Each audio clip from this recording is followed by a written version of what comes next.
Hey, how's it going, everyone? Episode number 33 of Heavy Metallurgy with my amazing co-host, Alan from Let's Talk Metal, of course. Doing good. How you doing tonight, Marty? Get patient muted down here. I am There we go. mesmerized by your Christmas spirit. We'll just say It is that. pretty mesmerizing. Well, It is. In the dark with the hat. My little boy bought the lights for my hat at like their Awesome. little school Christmas shopping thing, and really wanted me to wear them. So I've worn them as a necklace. I've worn them on the hat. So we're getting our mileage out of those $2 he spent. That's awesome. It still doesn't beat the twerking turkey hat, but it's pretty cool. Dean's got good taste. It's festive, yeah. But there's all kinds of fun stuff for the holidays, of course. So how are you doing this fine week, Marty? Doing good. Treating a muscle spasm right now in my back, so Ooh. that's the way it goes. Doing good otherwise. I'm really excited about today. We've got a returning guest. That we do.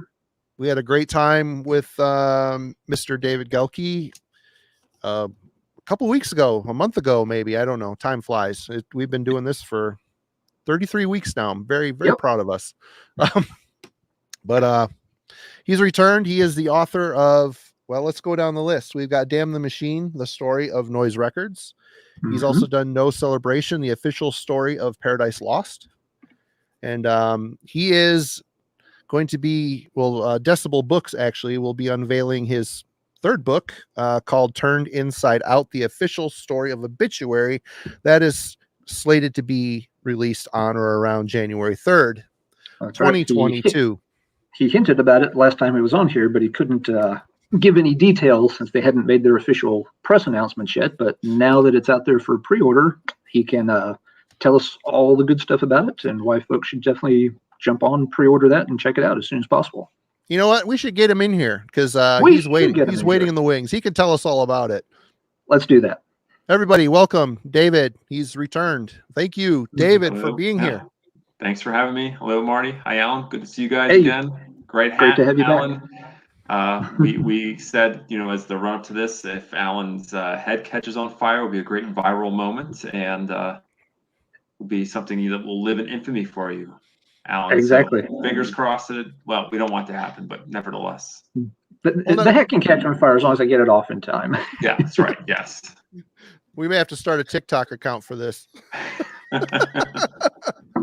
Stop, drop, and roll dance. Yeah. We make the little 3-second GIF file of me, just like with the hat suddenly spontaneously combusting and going kind of home. I'll try to get the Home Alone slap in before my head completely incinerates. But anyway, you're back, David, and thank you for joining us. And we're here to talk about Turned Inside Out. I gotta ask, first off, right off the bat, a lot of influential bands in Florida. What made you laser focus on Obituary? Laser focus. Yeah. Probably a good place to start was, after the Paradise Lost book was done and we were sort of wallowing around in the pandemic, probably last summer of 2020, Albert, the editor of Decibel, and I just sent each other a list saying, hey, any book topics you're thinking of. So we both agreed to send each other a list, and near the top of his list and my list was Obituary, actually, just a coincidence. And seemed like they had been on such a rebound the last 10 years or so, especially with the self-titled album they did in 2017, highly influential. I mean, you can't, that one, exactly. Yeah, it's great. It's really good. This is a good return to form for sure. Yeah, of the post-Reformation albums, that's probably the best one. I would say that's the best one after they came back in 2005. But yeah, we just got to talking, and then we made touch with the Tardy brothers because all business runs through those two, and we probably got started on the book probably about a year ago at this time. Actually, probably I think December of 2020 is when we started on the book. But the reasons for doing it were sort of obvious. I mean, you could really start with John Tardy, obviously. In my opinion, and we can get into this, I think he is the best death metal vocalist ever in terms of extremity and delivery and just the sheer how do you want to put it? It's just so unhinged, and like I had to avoid using that word a lot in the book. But if you listen to like, you know, Slowly We Rot and Cause of Death, which is really the foundation for them, that his vocals are just unbelievable there. So start with that. Then they had a pretty interesting period in the 1990s when they were on Roadrunner for a little bit. They were Roadrunner's best-selling band. They were the first death metal band to eclipse 6 figures in sales. So I think that's an important milestone there. And you know, after that, it's a lot of the book is about how they got through the 1990s and then what led to them to go on hiatus. Donald Tardy, of course, went to play on with Andrew WK. So Andrew WK is in the book. So that was a wild and entertaining interview. He was a bit more subdued than I thought he would be, actually. But yeah, once they get through the hiatus and they reformed, then they had all sorts of issues with Alan West, who I'm sure we'll be talking about in a little bit. So that eats up some story. And they had some death in the band too. I mean, 2 of their members had passed away. You know, Frank Watkins died. He was out of the band by then. Same with Ralph Santola. So that was really some of the things to really focus on with the book. But then, you know, at the foundation of Obituary really is the Tardy brothers and Trevor Paris. And so really those 3 are the main thread throughout the book.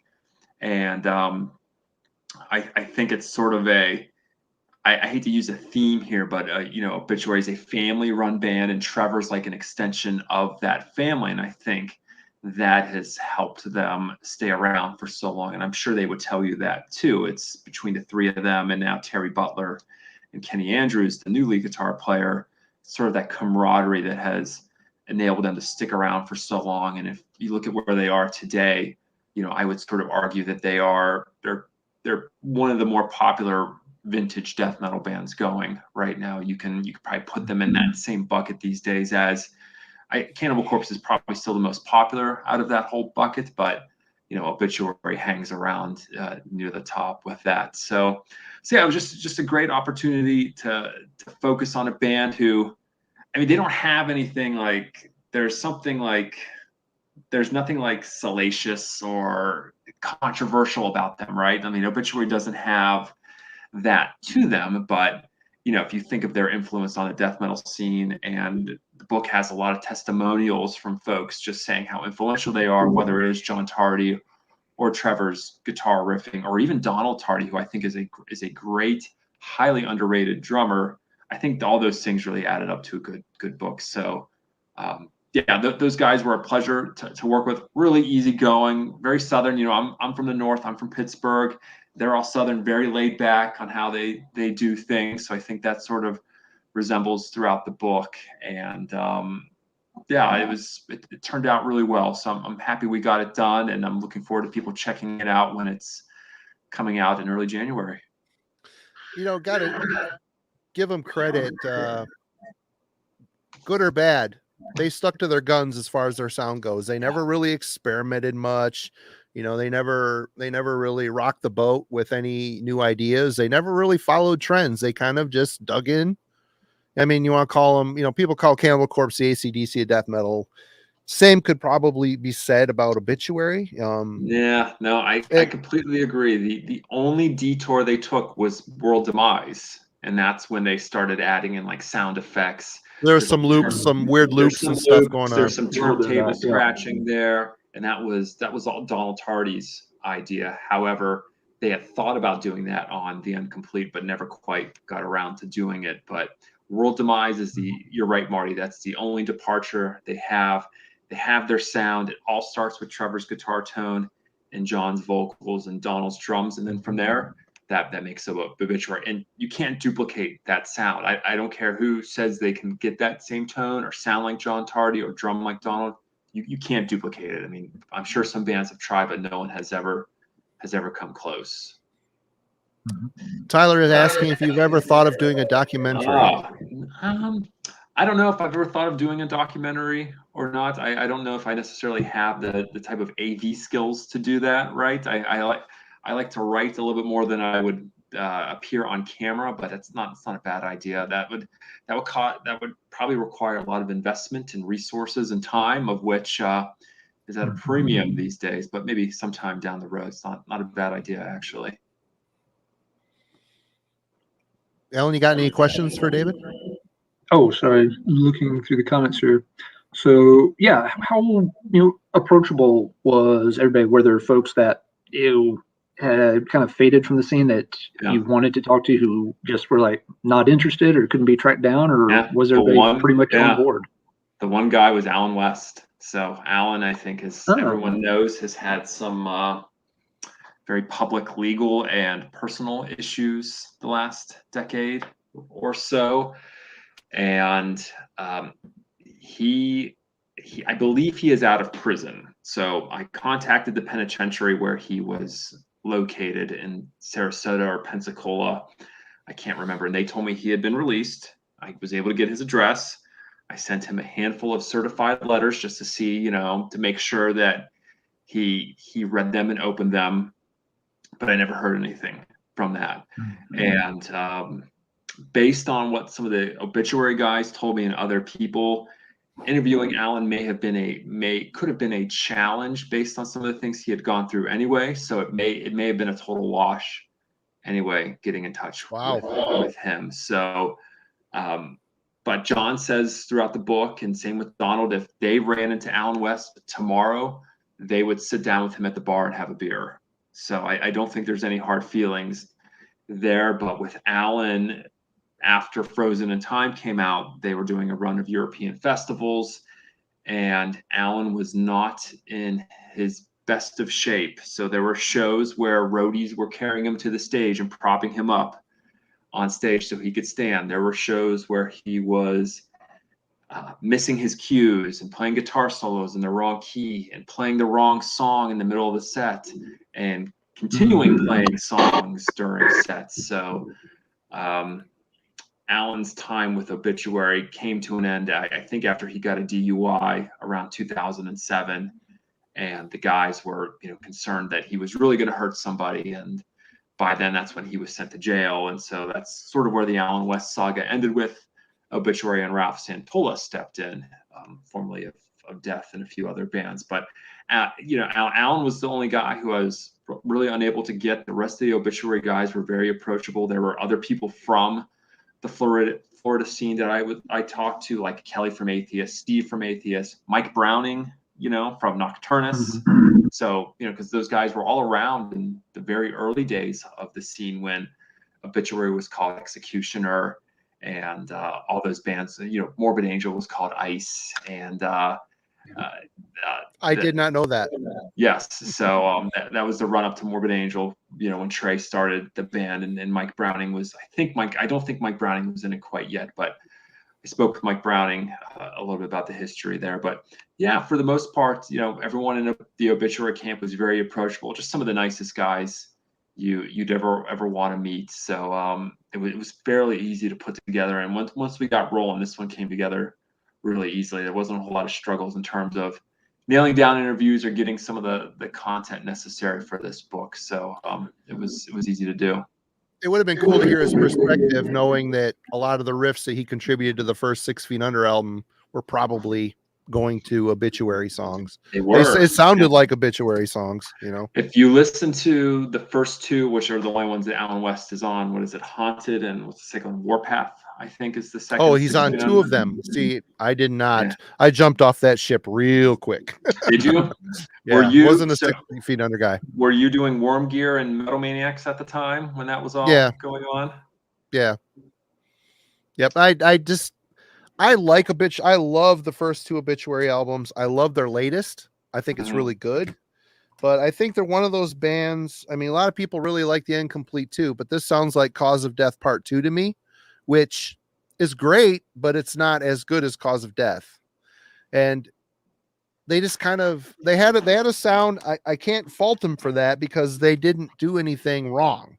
I wasn't as enraptured than by other bands from Florida that were moving the ball down the field a little bit, and then when I heard that 6 Feet Under, it sounded like another Obituary album to me that kind of the riffs were sounding a little tired at that point to me, you know? Yeah, a lot of those riffs were intended for Obituary. It's just that, by the mid-90s, Obituary had sort of, they weren't touring as much. John Tardy had other things going on, and they sort of laid off the heavy workload that they had leading up to that point, and Alan got restless. Alan's a songwriter, and he's actually a great songwriter. I mean, he and Trevor, they were co-writers. All those albums are mostly split down the middle, half Alan, half Trevor, and Alan was the guy to stockpile riffs over time. And he had met Barnes on the Obituary Cannibal Corpse tour, I want to say in like 1993 or so, and they drummed up a friendship. Originally, Bill Andrews was supposed to be the drummer for 6 Feet Under, the former Death drummer, but he backed out for a variety of reasons. And Terry Butler was always in the picture. Terry Butler's like the one thread throughout the book. He was always the guy in the background, but never in Obituary. Well, you could talk about that. Yep, there we go. Leprosy. Yep. Rick Ross is in the book too. Spoke with Rick. Yep. Really nice guy. Cool. But Terry Butler was always in the background, but Alan was a guy who was a very prolific songwriter and always had riffs going around and had the urge to start a band. And it just so happened he was able to get Barnes, as Chris Barnes was having issues with Cannibal Corpse, as we all know, going into Vile, which was originally called Created to Kill. And, Cannibal Corpse wants to go more technical. Barnes wants to stay primitive and or brutal. So that's what led to that. And then 6 Feet Under was born. So, but yeah, I agree that, someone said, the first, people were saying in the comments, definitely the first 6 Feet Under is their best. I don't think anyone's going to dispute that. The second one's not bad, but, the first one is clearly their best. Barnes still sounds good on that. We can probably debate on how he sounds today, but circa 1995, I think he was still sounding really good, which really helps that album. Yeah. But then, you bring up the Incomplete, and it sort of is like Cause of Death Part 2. And if you listen to it, Obituary got into this pattern on Cause of Death where they'll be playing like a slow part, then they'll do a fill, then they'll go into a fast part all of a sudden. And that was like a built-in formula into their song. So Marty, if you listen to the Incomplete, they do that a bunch of times throughout that album. And here's another thing I learned doing the book, and this was from Monty Connor of Roadrunner, is that the original demos for the Incomplete were missing a lot of vocals. So John Tardy would sing a verse, sing a chorus, 3 minutes would pass, and then there's no vocals. And so Monty hears the demos and he flips out, right? Because this is supposed to be Roadrunner's priority 1992 release. All eyes are on Obituary. They're on the ascent after Cause of Death. Monty hears the demos, and there's no vocals on them. So he calls Morrisound, calls Scott Burns in a fit of rage, saying, "Where the F are all these vocals? We can't release this here. John needs to put more vocals to this song." So you can't tell John Tardy what to do, especially with his vocals. A, he won't tell you his lyrics, and B, you just don't tell John Tardy what to do. So very cleverly and over time, they gradually incorporated more vocals into these songs. But if you listen to the Incomplete, there are a handful of songs on there with these gaps, and it's even on Cause of Death too, where there are these gaps with no vocals, just because John, you listen to a lot of death metal vocals, like Chris Barnes, for instance, he'll sing over everything, right? I mean, he'll sing over guitar solo if he could, right? John Tardy's completely opposite. His whole thing is, if he's not feeling a riff or it's not something that necessarily connects with him, he's not going to sing. And so a lot of those early Obituary songs where there were riffs going on, John just decided not to sing. And I think that lends a little bit to the uniqueness of those albums, and it made his vocals a little bit more special too. But a very interesting quirk about the Incomplete. I gotta say, he's got a very unique style, and the thing that his vocals have stood the test of time, even being a touring band. I don't know how hard on the road those guys, I don't know how long their tours are, but his vocals have held up. I do have to say, Slowly We Rot. I mean, this album is renowned for, the big rumor is that he went in with not a whole lot of lyrics and just kind of scatted his way through it or mush mouthed it, which to me does not sound like there's a lot of forward thinking for the future and something like that. It's to me, it's a level of laziness. I'm not saying bad things about John. I'm just saying that you throw down a bunch of gibberish on this album, not expecting your album to take off. And all of a sudden you have to tour and mimic that gibberish live every night. It seems like it almost would have been easier just to write some fucking lyrics. You know what I mean? Yeah, that is true. It's all gibberish and made up words. John does not have lyrics on many of those albums, and he told me several times, even if he did, no one's allowed to see them. Like that's a hard and firm rule of Obituary there. But yes, on Slowly Rewrought, that it is all made up sounds and noises. Same with Cause of Death. The Incomplete, more vocals with lyrics, and then on through that, you can sort of make out what he's saying. He's got a general lyrical thread. But those first few albums, especially Slowly Rewrought, there is no frame of reference for lyrics there. However, I will say Donald and Trevor both said that John never forgot his gibberish, though. So when they started playing live, and granted, they really didn't start touring heavily until the run up to Cause of Death, but once they started playing songs from Slowly Rewrought live, they both said that John rarely messed anything up. It sounded pretty darn close to what he was putting down in the studio. So he had that innate ability to remember his made up words and patterns and still spit it back out on stage. Because I mean, we see guys all the time now with lyric books on stage and teleprompters. I saw Candlemass in 2007, and Robert Lowe had a book of lyrics out to like all the classics from Nightfall, and I was aghast. It's like how do you not know the lyrics to these songs? And so, but that's neither here nor there. But John Tardy, though, he was the master of his gibberish. How about that? That might be a good saying. I'm not trying to slam the guy. I'm just saying it just seems like it wasn't very good forward thinking. But apparently, if he can nail his gibberish, then hey, more power to him. He's the voice of death metal in a lot of ways. Him and Evil Chuck. I mean, Chuck Schuldiner's vocals, off of this album will always be some of the most evil death metal vocals ever. Really. Yep. Something that kind of ties in with that and with what you mentioned about the Incomplete, Marty. I know the observations been made that again, these bands started out, very, very young. So no, they weren't really forward thinking. There was no thinking about this as a career.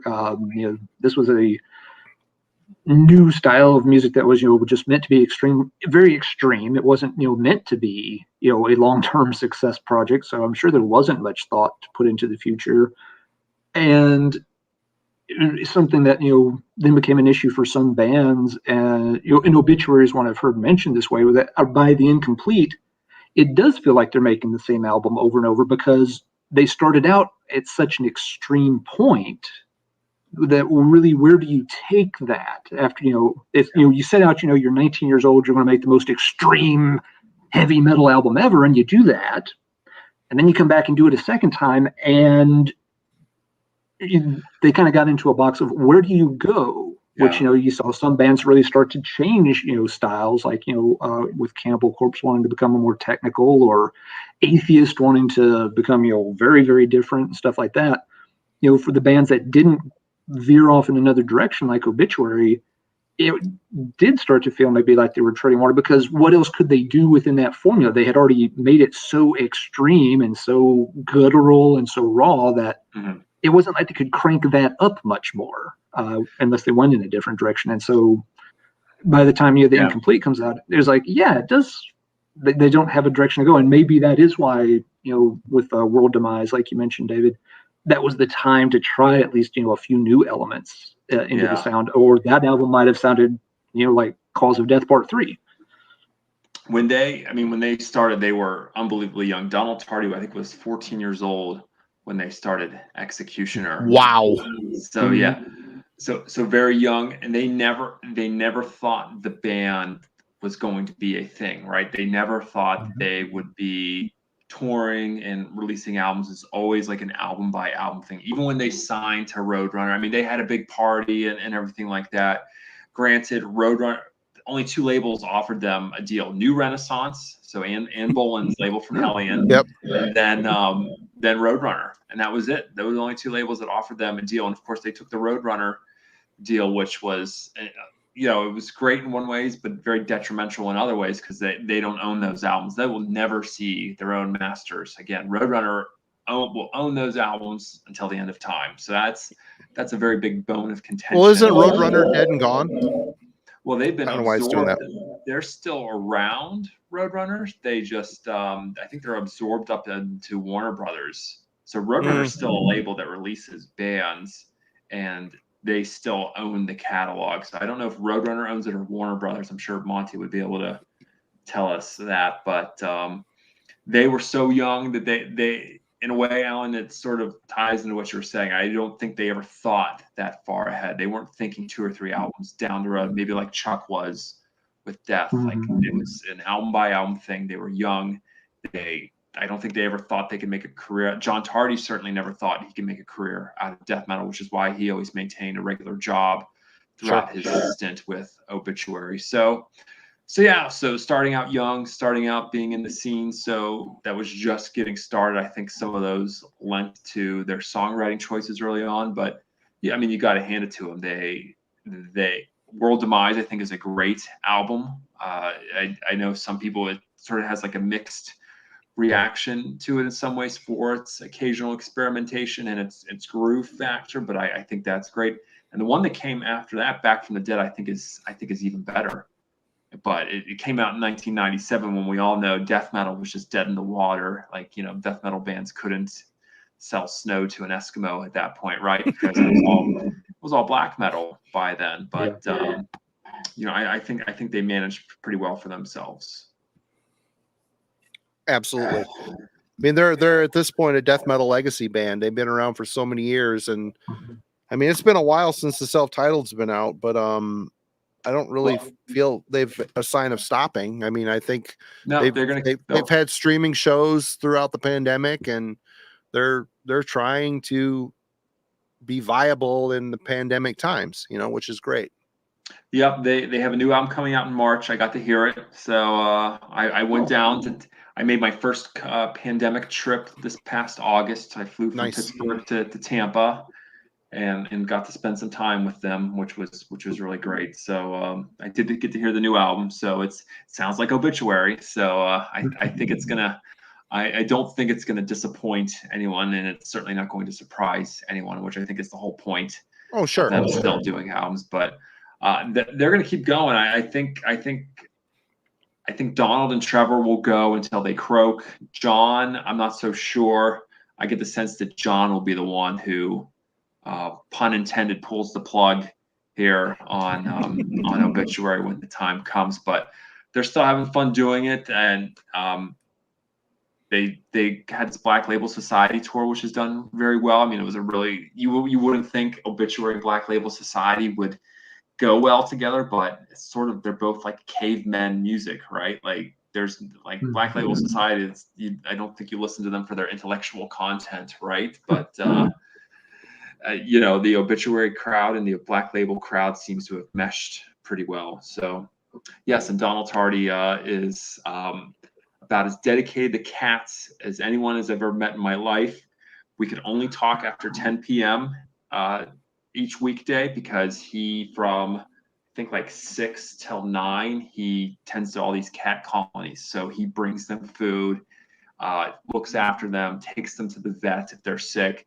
I mean, he is ultra dedicated to it, which I think is really commendable. I mean, that's really cool. Yeah, it's very cool, and he does it all on his own dime. He makes no money from it whatsoever. So he's got a dozen or so cat colonies spread across the Tampa region that he every night, like, he doesn't miss a night. Like, he's there every night, and we can only talk once he got home after 10 because he was tending to his cat colonies. So I thought that was pretty respectable. Wow. Yeah. So. Well, everybody in the chat, I really want you to take a minute and go. Christmas is coming. Treat yourself to some reading material. The book is called Turned Inside Out, the official story of obituary. It's coming out on or around January 3rd. I'm definitely going to pre-order it. It's going to be, I can't wait to read it. Yep, my wife pre-ordered it for me for Christmas, so I'll be getting a late Christmas present from the wife.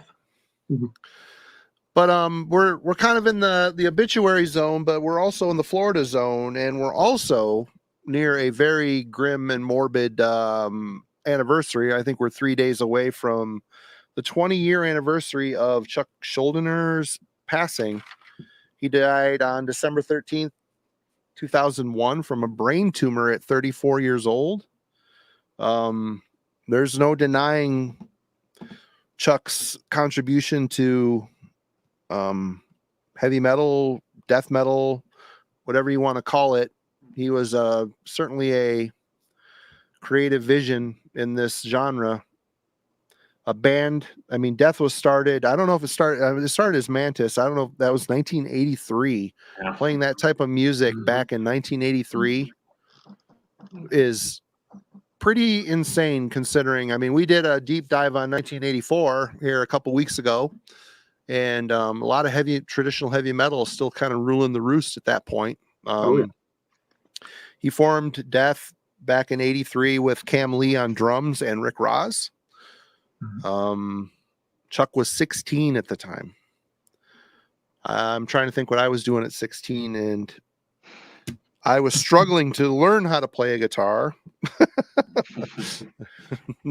But so where do you guys where does Death land in your realm of musical development? David, I guess we'll start with you. Yeah, I would say they are as important as anyone. I came into Death around Symbolic, actually. So probably 95, 96. I was 13 or 14 when I first heard Symbolic, actually. So when you hear Symbolic, of course, Death was no longer a death metal band. I don't think you can call that a death metal album at all. So getting Symbolic, and then of course I think that's one of their best albums. Then having to work your way backwards, and then going through Individual and Human and all these. So then finding out where they all started with Scream Bloody Gore and how brutal it was, and it really was the foundation for death metal. I don't think you can understate their influence, because the things they were doing, whether it was Scream Bloody Gore and Leprosy, and then gradually getting more complex on spiritual healing, and then Human, I think they were always one step ahead of everyone. That might be the best way to look at Death. Chuck always had his eye on the next thing, and everyone else had to play catch up to him, because I don't think it would have been Death if he sort of stayed in one spot and kept on releasing albums like Scream Bloody Gore. I don't think that would have sat very well with him, based on some of the things that I've read and seen. So to me, they are the most important extreme metal band around, just based on how many death metal bands have popped up after them and the things that they've done from both a brutal and technical standpoint there, and from a melodic standpoint too. So they sort of tick every box, right? So brutal, technical, and melodic. I think Death was out front in all three of those. Alan? Yeah, I have to agree and echo pretty much everything David said there. Let's see, Symbolic was the first one that came out after I was into more extreme metal stuff. I had heard Leprosy before that, and I'll admit the first time I heard Leprosy, I didn't quite get it. It was kind of like I couldn't quite wrap my head around it the first couple of times. But yeah, when Symbolic came out, I was interested, did it right away, and yes, it clicked very fast. And my favorite Death album changes over time, but Symbolic probably gets the top vote 6 days of the week at least. Still is my favorite one. Yeah, David's exactly right. You can't really understate how important they are to that extreme metal scene. Yes, you can debate a little bit about whether they were the first death metal band or not. I think that's a good thing to talk about. Yeah, I mean, that's a good topic here. Yeah, the Repulsion album, I think, beat Scream Bloody Gore into stores by just a little bit, but that album, and that group didn't. I mean, that was it. They made one album that didn't get a lot of exposure, and that was kind of the end of the story. Possessed, of course, was a thing. People were very split on whether you call Possessed death metal or just very extreme kind of satanic thrash metal. Yeah, and again, Possessed, they did their 2 albums, and I think they had an EP, and again, that was sort of the end of that. You had other extreme bands here and there too, doing heavier, faster stuff, whether it was Slaughter in Canada or whatnot. But Death was the band that really pushed it forward and made it into a big global thing. That Chuck was really the one who picked up that flag and marched it forward. And David, what you said, is exactly right, that Chuck kept moving it forward. He didn't just rest on his laurels. He didn't just like, oh, this sound is going over well, I'll just keep cranking out albums like that. Every album was taking a step forward, and every other band was always just scrambling to play what he had played on the previous album. Everyone heard Scream Bloody Gore, and to this day, bands try their darndest to emulate what he did on Scream Bloody Gore. Well, he was done with that, within just a couple more years. Leprosy has some of those elements, but it's still different. And certainly by the time he got to Spiritual Healing, that's a very, very different sound from what Scream Bloody Gore was. So yeah, he was always advancing his style. He was always changing things, and that not only set a good template for showing what all could be done with death metal, that it didn't have to just be zombies and defecating in somebody's guts and all this kind of stuff, that it could be that when you needed it to, but it could also expand into all kinds of other universes that people wouldn't have thought about when they were 16 years old and hearing Scream Bloody Gore or 7 Churches for the first time. So yeah, it was a huge influence on all of that stuff, and I think it not only speaks to Death's legacy, but I think it's why he had such a legacy. I mean, if he had just planted that flag on Leprosy and made Leprosy Part 2 and Leprosy Part 3, there's a real chance that Death starts to become lost in the crowd of bands that surged out of Florida and New York and other places in the late 80s and early 90s. And Death could have just fizzled out and been like, yeah, they made a couple of great early albums and nothing else happened. But really, by innovating, he kept it moving, and it, as such, became the death metal band of all death metal bands. Really, that's what happened to Suffocation and Cannibal Corpse. They were engulfed and eclipsed by the bands they influenced in a lot of ways. You see that happen sometimes. Yeah, sometimes the innovators, other bands come along, try something a little bit new, and all of a sudden the old timers are looking a little dated. Death never looked outdated. No. Nobody was ever eclipsing what Death was doing or outpacing them. Never at all. I think some of that had to do with the fact that after a while, Chuck hated being called a death metal band. He absolutely hated it, and he hated doing the name of the band anymore. Didn't like the name of the band anymore. After Human, he hated doing death metal vocals. I mean, he was done with the whole thing, and you could see starting probably with individual thought patterns is when Death probably starts making that right hand turn away from being a death metal band. But Alan, both you guys are totally right. Cannibal and Suffocation, how many clone bands are there of them? Hundreds. Mid-90s, it was bad. It was bad. Doing a zine, I mean, I just started a zine, and every demo I got sounded, it was Internal Bleeding. It was, insert gore death metal name here. They all sounded like Suffocation or Cannibal Corpse, and I like that sound, but it got fucking tired real quick, and it got real tired real quick. I mean, it pushed me towards black metal, to be honest. Well, that's how black metal got. We just mentioned it. Pushed everyone to black metal. Pushed everyone to black metal. Circa 96, 97. That's when black metal really took off. probably as a result because everyone was tired of death metal and all Yep. those Yep. bands. It's just the natural arc of things, though, right? I mean, those bands could only sustain what they were doing for so long, and no doubt Chuck saw all that. And he started Control Denied in like 1996, I think. Death wasn't going to be a band after Symbolic. And the only reason why he did Sound of Perseverance is because Nuclear Blast made him release it as a Death album. So clearly Chuck had read the tea leaves by then that doing death metal was no longer a viable thing. And again, he had it with death metal. And Marty had shown Marty, I think you have the DVD, the Death DVD that came out, I think 2 or 3 years ago, which is really good. It's very good viewing, but it is pointed out in there, Chuck was a very big progressive metal fan, right? He loved Queensryche and Crimson Glory and all those types of bands. And by then, that's what he wanted to do. Hence, that's how Control Denied was born. It's another one of those situations where you name your band when you're 16 years old and never expecting you can't tell me that any single one of these guys that started off back in the day at 16 in their teens thought that their band would still, like Entombed in Sweden.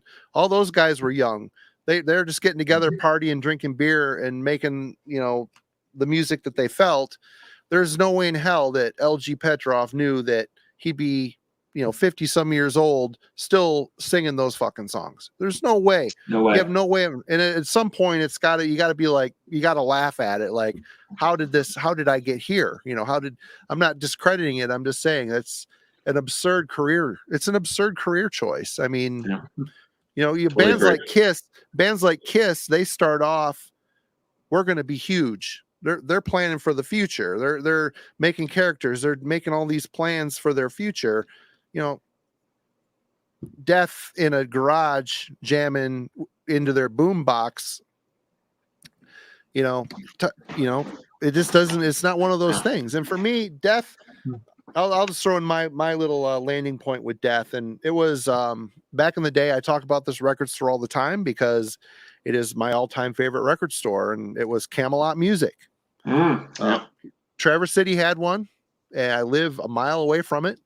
And I walked in there one day. I was a young guy, and the guy at the counter was like, "You buy a lot of metal stuff?" I said, "Yeah." He's like, "Here, check out this sampler." It was a Camelot Music and Combat Records did a free cassette sampler. Mm-hmm. It's got a bunch of thrash bands, and then it had Death's Scream Blood Zombie Ritual on it. Oh, okay. Yeah. So it had a lot of stuff I had already heard on it, but still a killer I still have it. And that Death song hit, and I'm like, what the hell is this? It's like thrash, but it's the next, because for me, I've had this discussion and disagreement with Ken from Ken's Death Metal Crypt. He will tell you that Possessed is the first death metal band. To me, a lot of folks will. Yeah, to me, that is, back in that day, there was no death metal. That they coined a phrase. It's like Venom coined the black metal phrase. Would I call them what black metal ended up being? No. Possessed did not strike. They were a dark thrash band. And I always took Death as the first death metal band for me that I heard, being up here in rural Traverse City, Michigan, away from the big cities. It was my first introduction. And this album is still my favorite Death album, just for the fact that it's the first one I heard. And this is the copy I bought on CD. I had it on cassette, but I bought that when I bought this. My grandmother got me a CD player for my birthday. This is one of the first 3 CDs I bought. And, Mutilation, Sacrificial. The lyrics are absurd and stupid, but God, the intensity, the ferocity, Chuck's vocals are sick as shit. Mm-hmm. It's so sick. And I think he is a forward-thinking guy. He evolved out of what he set forth for himself. But I think he was a great songwriter, but I also think he was very smart in who he surrounded himself with musician-wise. Because I'm a guitar player. Am I a good guitar player? I'm not. But what makes me a better guitar player is the people I play with. If I play with dudes that are a little outside of my skill set, I, subconsciously get a little bit better. And he would, surround himself with the dudes from Cynic and Gene Hoglan and all these fucking super sick musicians that DiGiorgio. I mean, these guys have got jazz in their blood, whether they, promote that or not. I mean, there's like these sick ideas, and he would just kind of tell them, you do what you do. What do you want me to do on this song? I want you to do what you want to do on this song. So that's a way for him, for his music to progress without him, signing off on every note and every fill and every, he's using the musicians he surrounded himself with to drive Death into new realms of growth. Yeah, he was certainly steering the ship. He was the one surrounding himself with these people, and he's also an amazing songwriter, but I don't think he was completely to blame for all that progression. No, a lot of great musicians. Yeah, you're totally right there, Marty. And a lot of what had happened once the 90s flipped over was that they were seeing atheists, like Chuck was seeing atheists and Cynic come up, the more technical bands, and seeing it like, oh my goodness, like how do I tap into this? How do I become those kind of players? And that's exactly why he brought in Paul and Sean from Cynic. And someone just had to quote "Iron sharpened iron." That is a perfect encapsulation of what Chuck was doing, and it made him a better player because the riffs on "Scream Bloody Gore" and "Leprosy" and even "Spiritual Healing," they're not very complex. Those are pretty. I don't call them rudimentary, but they're pretty standard death metal riffs. But sure, once you go from the jump from Spiritual Healing to Human is unprecedented. Like that, the drum sound Scott Burns got for Sean Reinert on that, Steve DiGiorgio's fretless bass playing, killer. I mean, just unbelievable there. And the songs and it's the brutality, technicality, and then the melody in there. There's melody now starting to run through Death's music. So Chuck was clearly on to something there. I think Human's probably the most pivotal album of their career. Because that's the turning point, right? That's when they went from being just a death metal band to something more progressive and technical. Yeah, that's right. Something just rereading a little bit about Chuck this week while we were discussing this. One thing that always kind of impressed me or just strikes me as, sort of, I don't know if it's crazy or genius or what, but, this was a kid who relocated cross country and even out of the country multiple times before, and not, once he was, internationally acclaimed, before he even, made the first record. He had, relocated to California twice looking for the right combination of folks to work with. He had, played briefly with, the guys in Slaughter in Canada for, a period of time, again, trying to make it click. He, tried to work with, guys in Michigan and stuff. And it's just kind of, crazy, to see, to think, how much commitment to the vision does it take for you to be like, 16, 17 years old and be like, yeah, I'm just going to relocate 2,500 miles to hook up with this particular drummer or, these two particular, this particular rhythm section because I can't find anybody locally.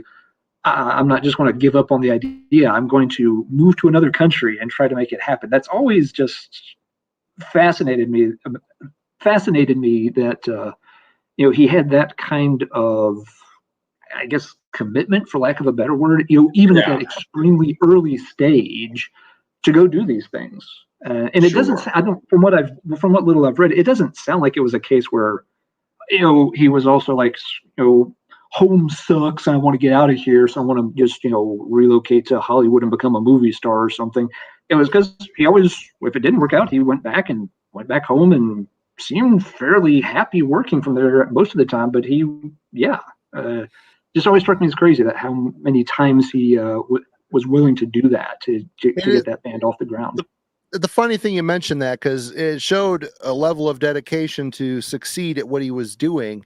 But then, like on this video I showed, Death by Metal, he was not opposed to, if he got homesick or things weren't necessarily going the way he wanted them to on tour, he would just bail on a tour.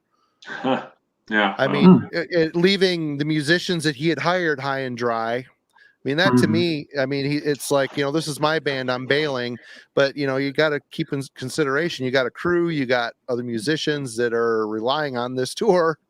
I found that one thing on that video, I didn't know any of this stuff. I found it quite shocking, to be honest. Because a lot of musicians, if things suck on tour, you just plow through it. Like, we got to do this. We agreed to do this. We're going to suck it up and just get through it and do it. But he would be like, "Fuck it, I'm homesick. I want to go home."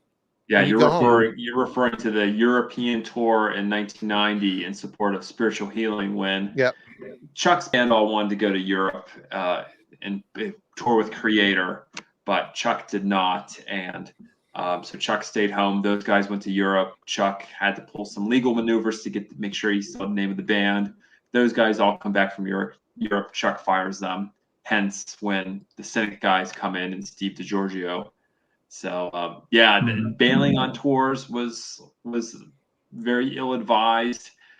Chuck also had some pretty strained relationships with other bands, and some drama associated with that too. So I think that contributed to it as well. He was very singular in his vision, and that probably rubbed some people the wrong way as well. So those things sort of are blemishes on Chuck's resume, right?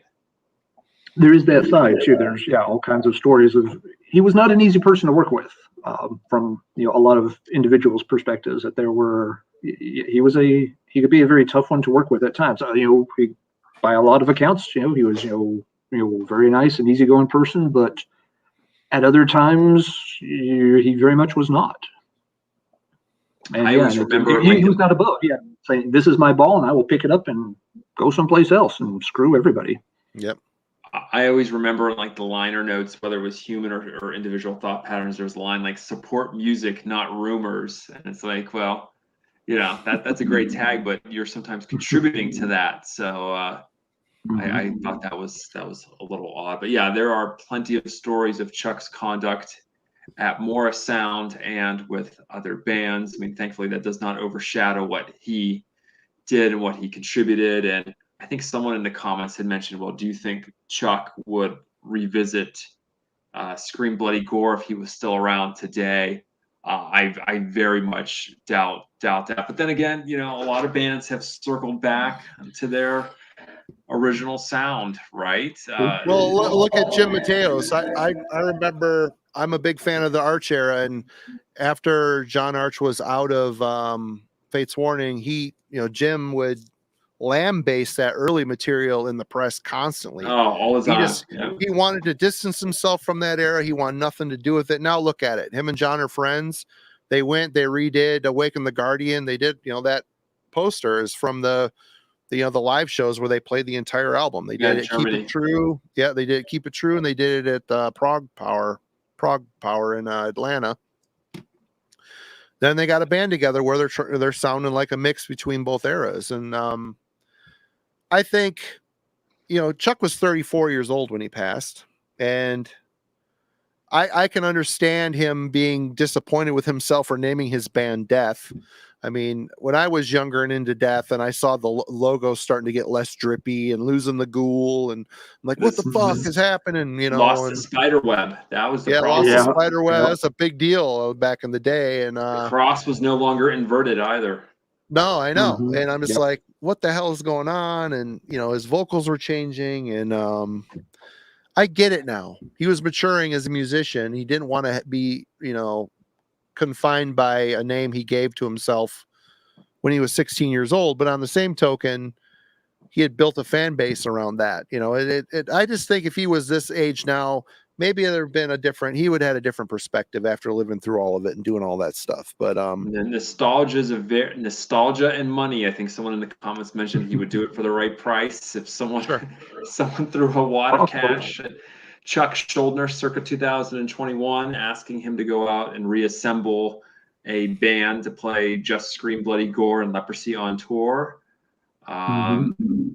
Yeah, and Tom Warrior, yeah, doing something like that too. Yeah, Yeah, but Tom Warrior's got a Hellhammer Triumph a of band Death, called Triumph of Death. Yeah. And Tom disowned, they completely disowned all that stuff. I mean, Oh, yeah, I for don't a think long Chuck time. ever disowned. I don't know if there's any publications where Chuck disowned Scream Bloody Gore or Leprosy out there, but surely I'm sure he told people that, you know, those albums aren't me anymore. So yeah, it'd be very fascinating to see if he would have ever come back to those albums. So Well, that first book that Tom wrote, half of that book was him slamming on and being embarrassed by Hellhammer.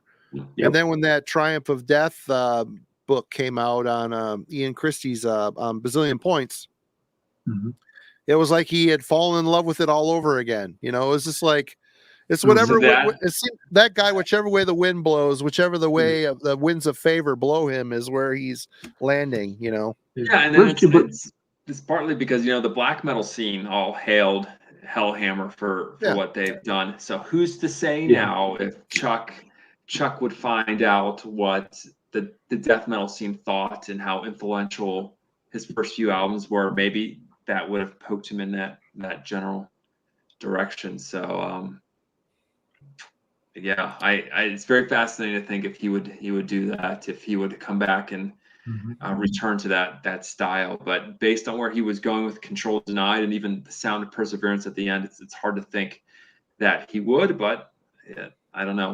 We can forever guess now. He's not around to make those determinations, sadly.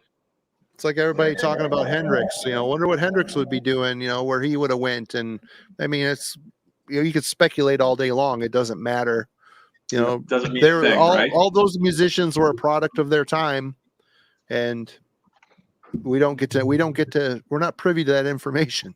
I think it's something, I mean, in a big picture sense, I think it's something that makes those musicians into these very long running icons, though, you know, the Hendrixes, the Morrisons, the Joplins, the Schuldiners, because you don't know where they were going to go, and they were so good, right? Yeah. And it's the ultimate what if, you know, what if they don't pass away? What more could have been? You know, they had already, you know, achieved and done so much and left such a footprint that you always feel like the phrase a lot of people, you know, use is that, you know, they felt, you know, they were robbed, you know, of, you know, that talent so early, and that really goes a long way to, you know, keeping those people, you know, in the public mind, whereas a lot of other folks maybe fade away or whatever. You know, they run their course and get to the end of the band, and there's no what ifs. Like, you know, we know what happened to this band. You know, it reached its logical conclusion, but those didn't. And those are the figures that become kind of mythical in music, not just heavy metal, but, you know, it's the same with all kinds of pop culture icons, whether it's Marilyn Monroe or James Dean or anyone else. Those are the ones that you always wonder, what else would they have done? It's a big part of what perpetuates their popularity, I think. And then they get very romanticized, right? Now here we are romanticizing Chuck's career. I'm sure a lot of other people have too, pondering where he would have gone. Granted, and I don't know how you feel or anyone else on this feels, but I don't think that only Control Denied album is all that great. To be honest, I thought it was a little overrated. Actually, I don't know, Marty or Alan, do you feel the same way? I disliked it when it came out because I was so into death, and I was into black metal when it hit. My buddy Austin from Panopticon, he is a huge Control Denied fan. He's like, listen, I'll give you a challenge. This was like a couple weeks ago. He's like, you listen to the Control Denied album 4 times, and I will listen to the new Halloween 4 times. And we'll meet in the middle and discuss our notes. And we both ended up liking both albums. I mean, I haven't heard that album since it came out as a promo. I liked it a lot better than I did back then because I'm more in that power metal mindset. The music's really good. What's the singer name? Tim, right? Tim Amar. Yeah, from Pittsburgh. Yeah, he's in Pharaoh now. He plays with Chris Black and Pharaoh, but yeah, he's a Pittsburgh guy. Yeah. I mean, that guy, Chuck, I think could have chosen any power metal singer. It's weird how he landed on that guy. I don't know if it was just because clock was ticking. I don't know, but he did a great job. I like the album now. Back then I didn't because of my mindset, but that's where I'm at with it now. Tim Amar was in a band called Psycho Scream, which is like a tri-state Pennsylvania, Ohio, West Virginia metal band, and they have like there's this regional guitar hero. His name's Jim Dofka, who guests on a lot of those Barrow albums. And I know of Jim Dofka. I know Jim. He's a really great guy, and Chuck was a fan. Player. Oh, incredible guitar player. Chuck was a fan of Psycho Scream, and then that's how I'll be right back. 1 second. Control Denied got going. But yeah, I have not listened to that Control Denied album in a long time. But for me, and someone just said in the comments, it's a little underwhelming. I would tend to agree. I don't think the arrangements are all that great, and I can't remember any songs off it. But if you ask me to pinpoint any memorable moments off the Death albums previously, I could tell you all about those. So I think Control Denied was a little bit of a missed opportunity. And I know they recorded a second one, but I think the tapes are ever, Dofka Humanity. Yeah, there's the Dofka CD. Yeah. This is Andrew DeCogna, who is he's one of your artists, singer, one of the artists on. He's Iron Flame, and he is also in Nechachwan. Great, Dofka's a great guitar. And there's an older album too. There's like decades of time between this album and his first album. He's a great guitar player, though. Yeah, David, great. I would agree with you. I haven't heard the Control Denied album in ages, so I'm rusty on it. But when it came out, I remember thinking, this is okay, but my hot take on it at the time was, if this sounded exactly the same way it does, but it just didn't have Chuck's name on it, I don't think people would have really paid it that much mind. I think it would have been noted as hey, this is a fairly good album, and people would have glossed right by. But because it had Chuck's name on it, it was hailed and revered and all that. And it's like, I don't quite see it. But again, it was not a bad album. But like you said, I couldn't name a song off that album right now if you paid me money. That's why I grabbed the CD out. I couldn't name it. So maybe I'll do what Marty and Austin did, is I'll listen to it 4 times in between my regular spinnings of the new Halloween, which is my #1 album of the year. Last 5 years. All right, the past 5 years. Even though you still don't like Robot King for whatever reason, Marty. I come around. I'm good. That was my initial turn off was that song, but yes, it's good. All good.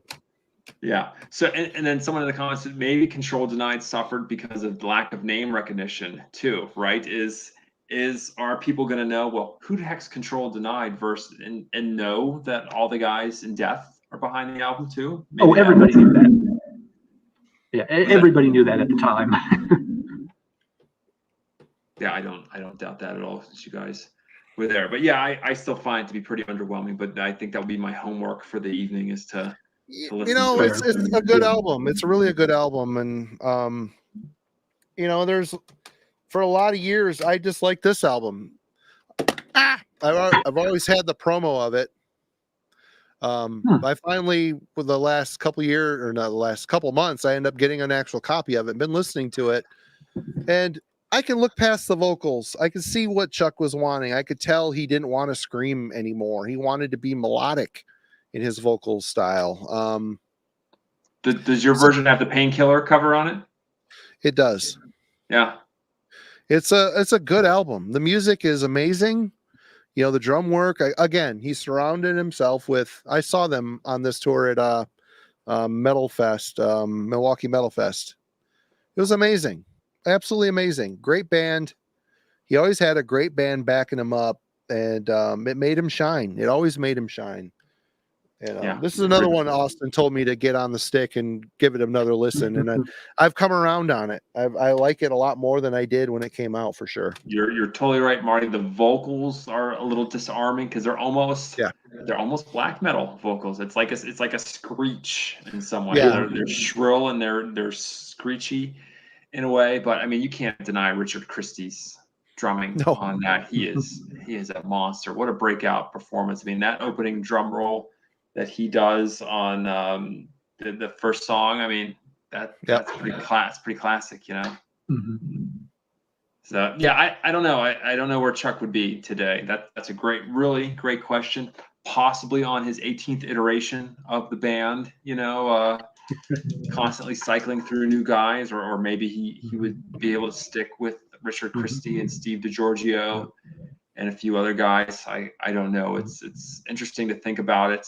Did you guys see any of those Death to All shows that they did, like the tribute shows? Just on the internet. Yeah, I didn't see them. They're good. Cool. Yeah, I mean, getting all eras of the band and everything in there would be cool. But yeah, I did not see the that. guy they got singing sounds like, classic Chuck vocals. Maybe not as grimy and gross, but I mean, he's right in there. He sounds like Chuck. Yep.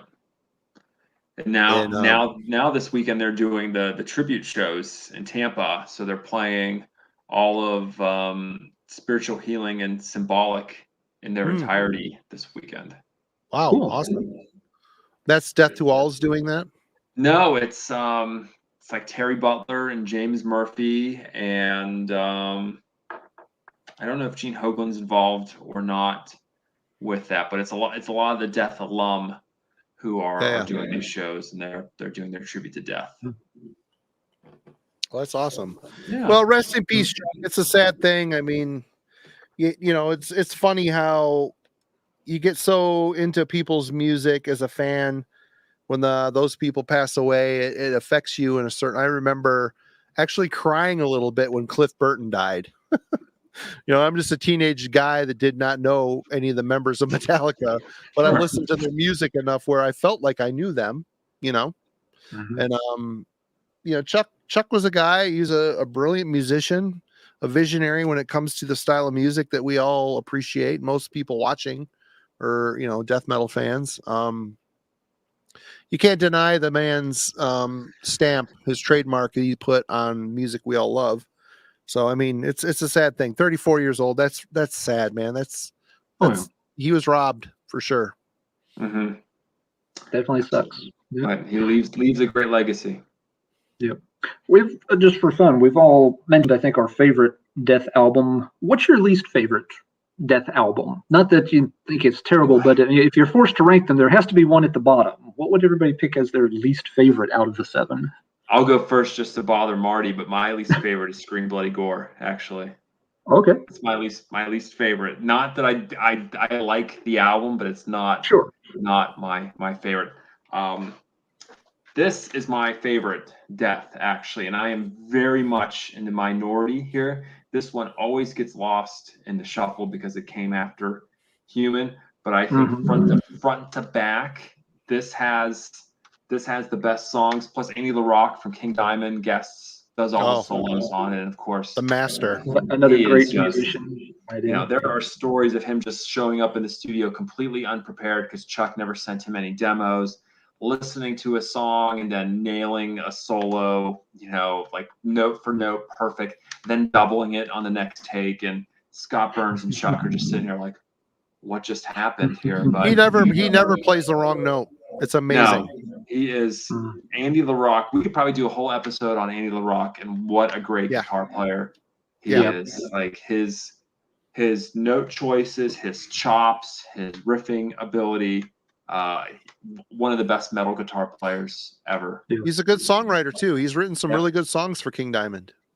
Yeah, he's been a great partner for King Diamond too, and he does great on this. Chuck's solos are really Chuck. You could tell he really started to refine his craft as a soloist. But when Andy comes in with his solos, oh my God, they're often in song highlights. And the bass playing, Steve DiGiorgio's bass playing here is insane. The fretless bass again is great, and Gene Hoglan's drumming is this gets my pick as my favorite Death album. Cool. But Scream Bloody Gore is my least favorite, but I still like it. Yep. Fair. Go ahead, Alan. How about you? Let's see. Most days of the week, I will pick Symbolic as my favorite. The other days of the week, David, I will usually pick Individual Thought Patterns. I like that album a ton too. The only reason I probably have it behind Symbolic most of the time, it's a very little thing. If I'm sitting down and like really paying attention to the album, the lyrics from song to song to song get a little redundant. They kind of bleed together very bad. A lot of the songs on that album, have the same lyrical content, and it's always these sort of, it always seems like, Chuck kind of, obliquely saying, I'm smarter than the rest of you in the lyrics, one way or the other. It's kind of like 6 or 7 songs saying like, I can see through all this bullshit and you can't, paraphrased, which gets, by the 6th song, so like, you could have done something different lyrically here, but it's a very minor complaint. If I had to pick a least favorite, for a long time I would have picked Leprosy. Again, like I said, that was the first one I heard, and it did not click with me the first few times I heard it, but that album grew on me a lot over time, so I would not pick that now. The one I would actually pick is here somewhere. Not that. Yeah, this is definitely the one that if we're ranking them, I put this last. And something's got to be last. I'm with you.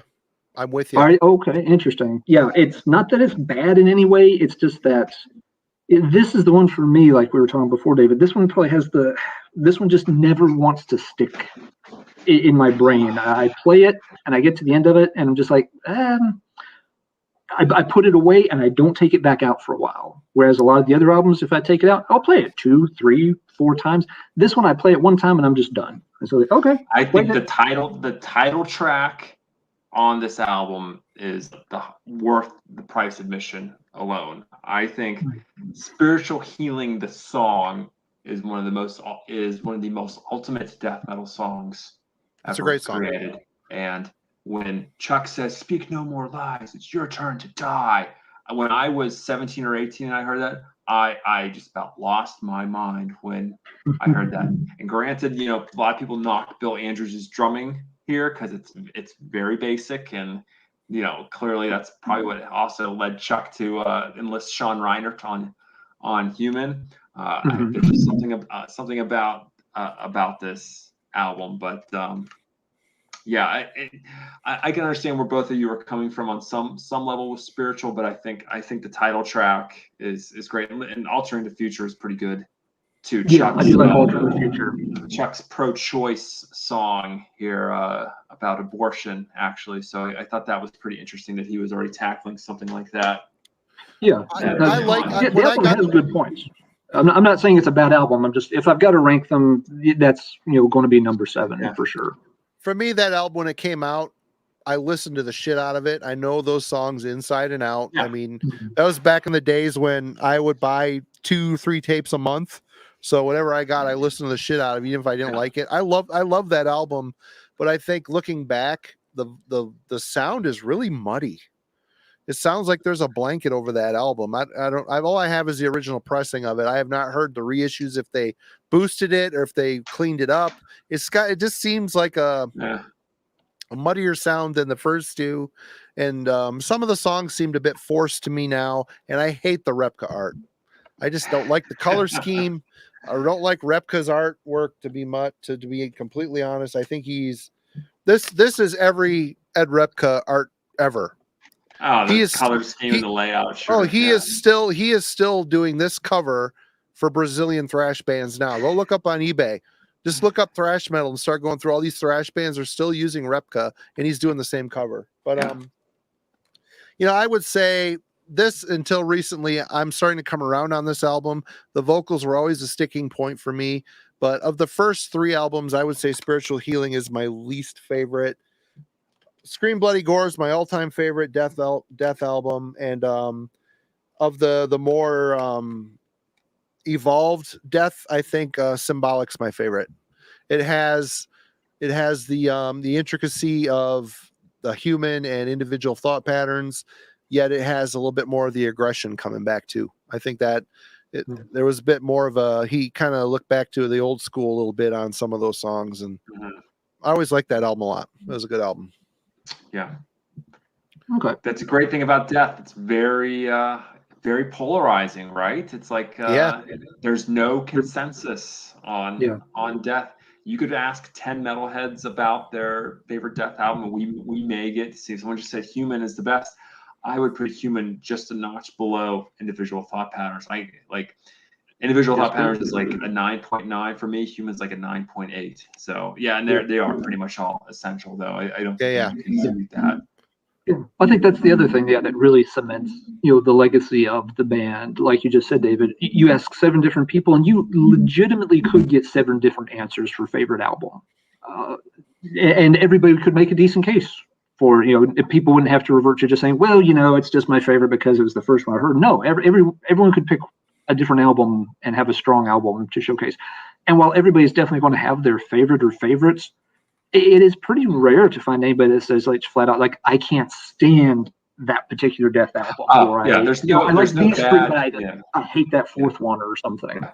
There's no dud in the discography, right? There's no. Can we agree on that? There's no. There's no Cold Lake in the discography nothing like or anything, right? And even Spiritual Healing, I still love that album, but I would say it's one of my least favorites because of the sound production and whatever. I mean, it's like you can't shake a stick at really great musicianship. I mean, all the albums, even if it may not be your thing, you can't listen to it and say, well, that just sucks, because it doesn't. No. The question is just if you're forced to rank them 1 to 7, something has to be ranked 7. Something's got to be doesn't mean that number 7 is bad in any way. Yeah. I agree. And the point about the replica cover art, clearly Chuck was going in a much different direction after that, probably after he saw the rest of his contemporaries doing silly cover artwork. Well, you got to land on the singing vagina. Yeah. The singing vagina mountain. I don't know. But, what are you going to do? But, rest in peace, Chuck. And I think we would be remiss if we didn't discuss some of our favorites or discuss Florida death metal. That would be. I think someone in the comments said, "Are we going to talk about Deicide next?" Of course. There's a band that. What Deicide album did I pull out? Well, this is my favorite Deicide album, the first. The first is great.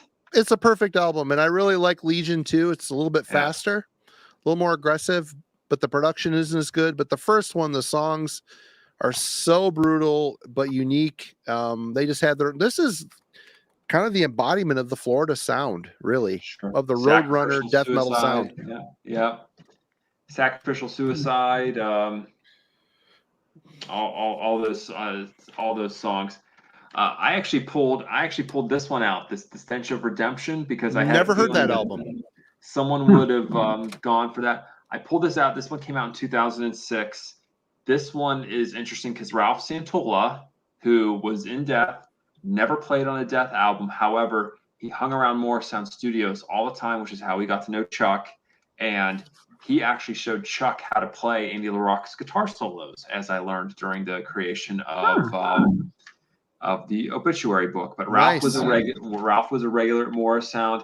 He was always a hired gun. I don't know if you guys know this or not. It's probably on the internet somewhere. He wrote the theme music to one of Hulk Hogan's entrance songs when Hulk Hogan was in the WCW. Yes, so Ralph plays the solo that ends the song when the Hulkster's coming out. So it's not the Rick Derringer song; it's whatever variation of "I'm a Real American" circa 2006 or whatever that is. But so Ralph Santola is the guy who never got his just due, but this really is the first album where you hear Ralph Santola playing. He's a very melodic player, but also his scale choices are very bizarre. He's sometimes out of key. If you listen, his solos are not even in the right register sometimes, and it will make you feel really weird sometimes hearing them.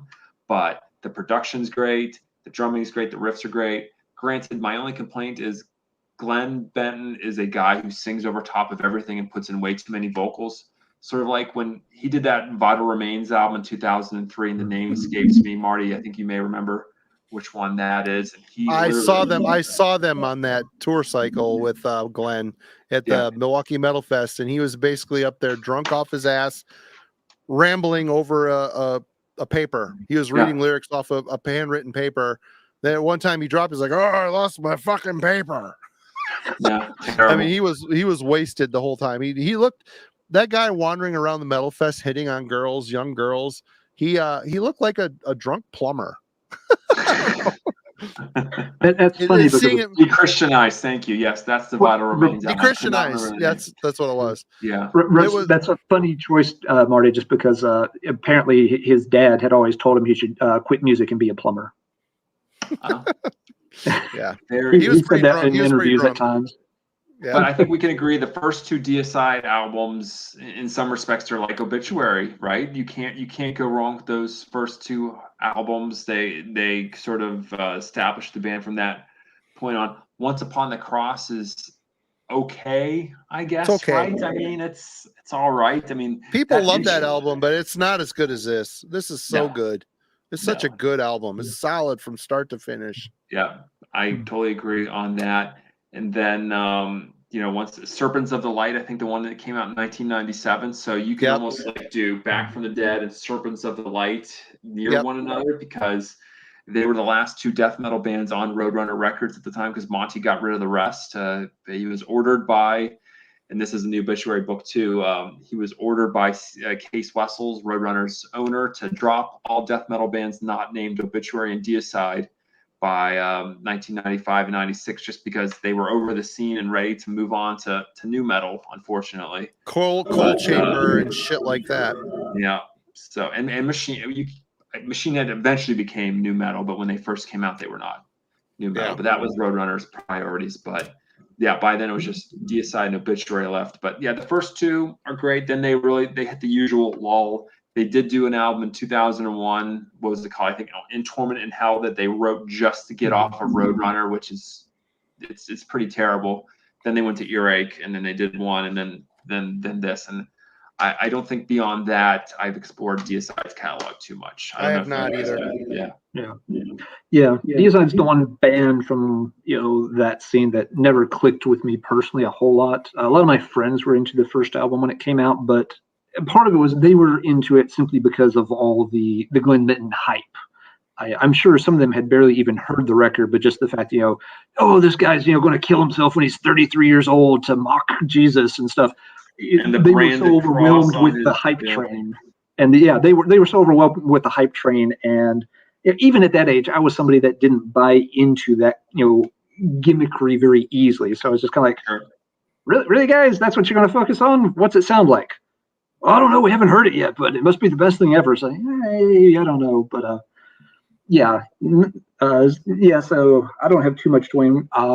My one funny thing with Once Upon the Cross, when that album came out, my girlfriend at that time, now she liked Deicide, and she was really excited to get that. But she also was, I remember very specifically, her parents were the kind of parents that did not, approve of their daughter listening to heavy music. Nice. And in particular with that album, when her parents were like coming to visit at one point, she was just like, she hid the album like under her bed, because she knew if her folks saw the cover of that Deicide CD, that they would freak, and it would just be a complete and total, scene and drama would ensue. So that she had to hide some of her death metal CDs.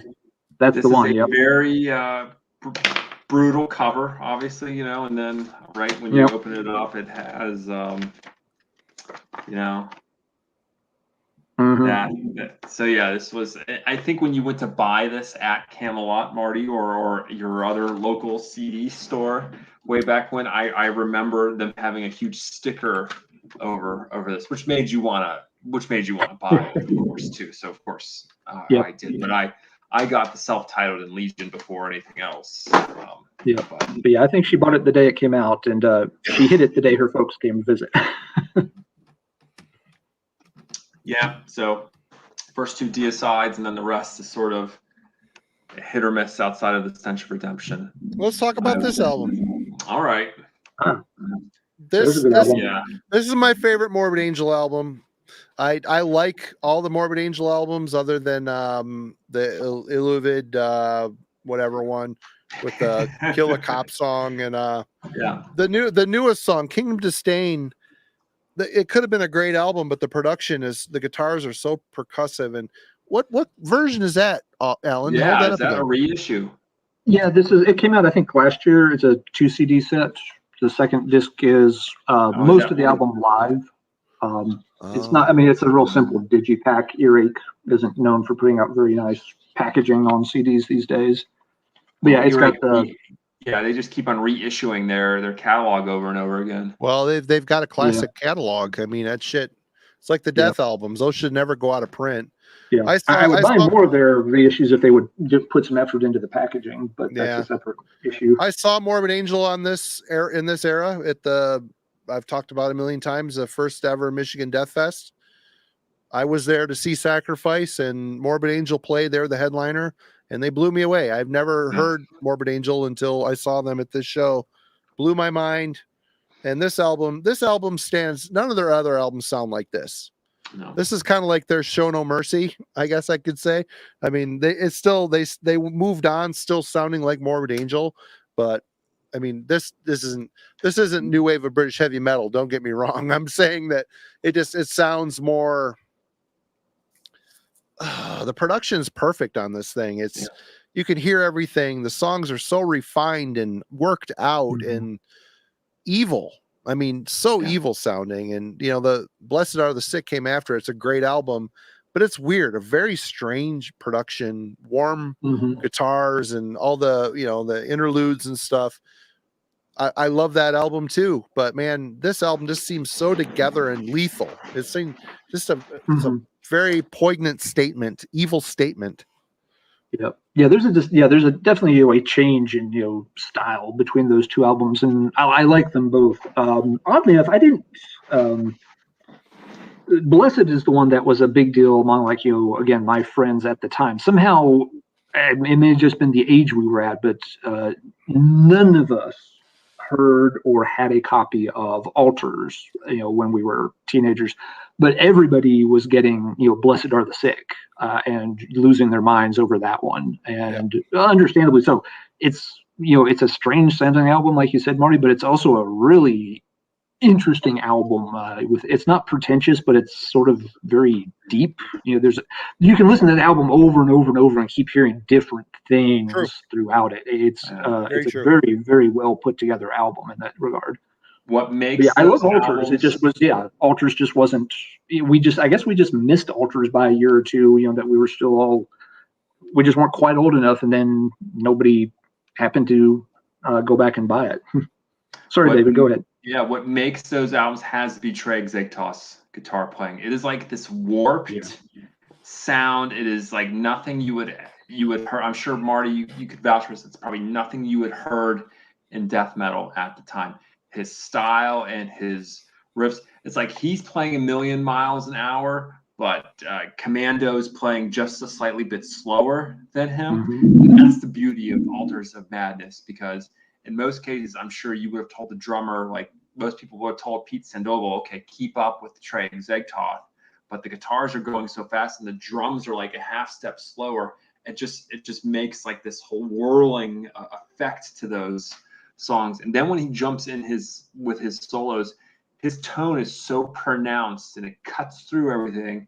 And you could say he's a flashy soloist too, but he's a very melodic guy, and his note choices are almost always spot on. It's not like he's Jeff Hanneman or Kerry King, who are just all over the place, wailing on the dive bar. Trey's solos are like controlled. I hate to sound cliche, they're like controlled chaos in some ways. So yeah, I can't really choose my favorite more, but I actually am I'm gonna throw in the always controversial Domination here. I like that. I like that. First four albums are great. Yeah, I can't really choose. There's some songs on Covenant that are just. I think Pain Divine is one of my favorite Morbid Angel songs. The second song on this is great. The production's really warm. They did it more sound with Tom Morris and Flemming Rasmussen, the guy from Metallica name too. So and this one too is great. This was actually the first Morbid Angel I got from Columbia House. If we all remember that great mail order service, 14 CDs for a cent. I think this was one of those purchases too. But there's some real underrated songs in here, like Eyes to See, Ears to Hear, and Dawn of the Angry. So really tough choices with Morbid Angel. I think you're right though, Marty. Those first four albums are great. I think Formula's I don't know how you guys feel about Formula's Fatal to the Flesh. I like it. I think that's a pretty extreme album. It's almost I like black metal. Gateways too. Gateways is a good album. Gateways is I haven't heard Gateways was the slower album that they did.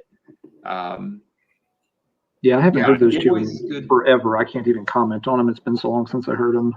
Yeah, because Dominion was one where I kind of stopped paying attention for a while because, like you said, David, it was kind of a controversial album. I didn't care for it the first few times I heard it. It took a while to come around where Dominion's like, oh, that's actually not so bad. But in the meantime, I kind of, I missed other albums that I never fully caught up on. Yeah, I thought Formulas was a really fantastic album. And then, when you get into Heretic, and then, as Marty said, the Elude album, and then Kingdom's Disdain. Those are great. Who knows when they'll come up with a follow up after that? It's been 4 years since that album came out. I mean, Steve Tucker he'll probably be in the band until they dissolve. Like David Vincent's never coming back. I don't think, and it's probably for the better. Probably for the best. Yeah, I don't know if you guys saw them on like the Covenant 20-year anniversary tour that they did in 2013. I saw that, and I said to myself, okay, I think I'm good now. I've seen the Morbid Angel I wanted to see, not them playing any stuff off Elude or anything else. It was that. So I think I'm satisfied with the David Vincent era. If anybody did not like the Kingdom Disdain production, Trey has remixed the album. I believe it's up on the Bandcamp page, and it is way better. He's got more guitars. I read an interview with him where he always thought that he always heard guitars as a very percussive instrument. And which after reading that interview, it made Kingdom Disdain make sense, because he mixed that album where it's all drums and the guitars sound very percussive, and it adds to the drum sound, and it's hard to listen to because you can't really pick out any riffs.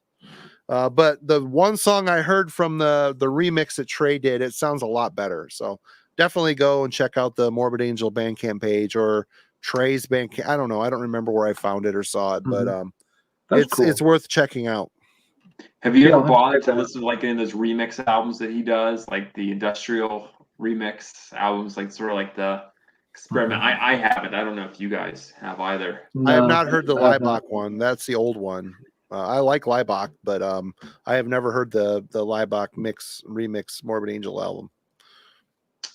Yeah, I don't know if we're missing anything on that front. Well, I picked out. I mean, you got something you want to show, David, from Florida? I'm sure we can all just chew on it.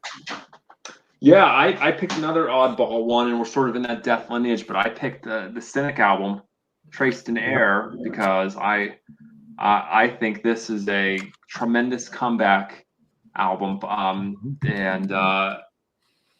Focus was great for what it was at the time, and I think it was a fairly memorable album. But I actually would prefer Traced in Air over Focus. I don't know how many people would feel that way about. It's a good album, but great comeback album. I mean, granted, the death metal elements almost completely gone out of this. You really can't call this death metal. But granted, Cynic is part of the Floridian scene and came up through it. But I love this one. Their new album is definitely growing on me.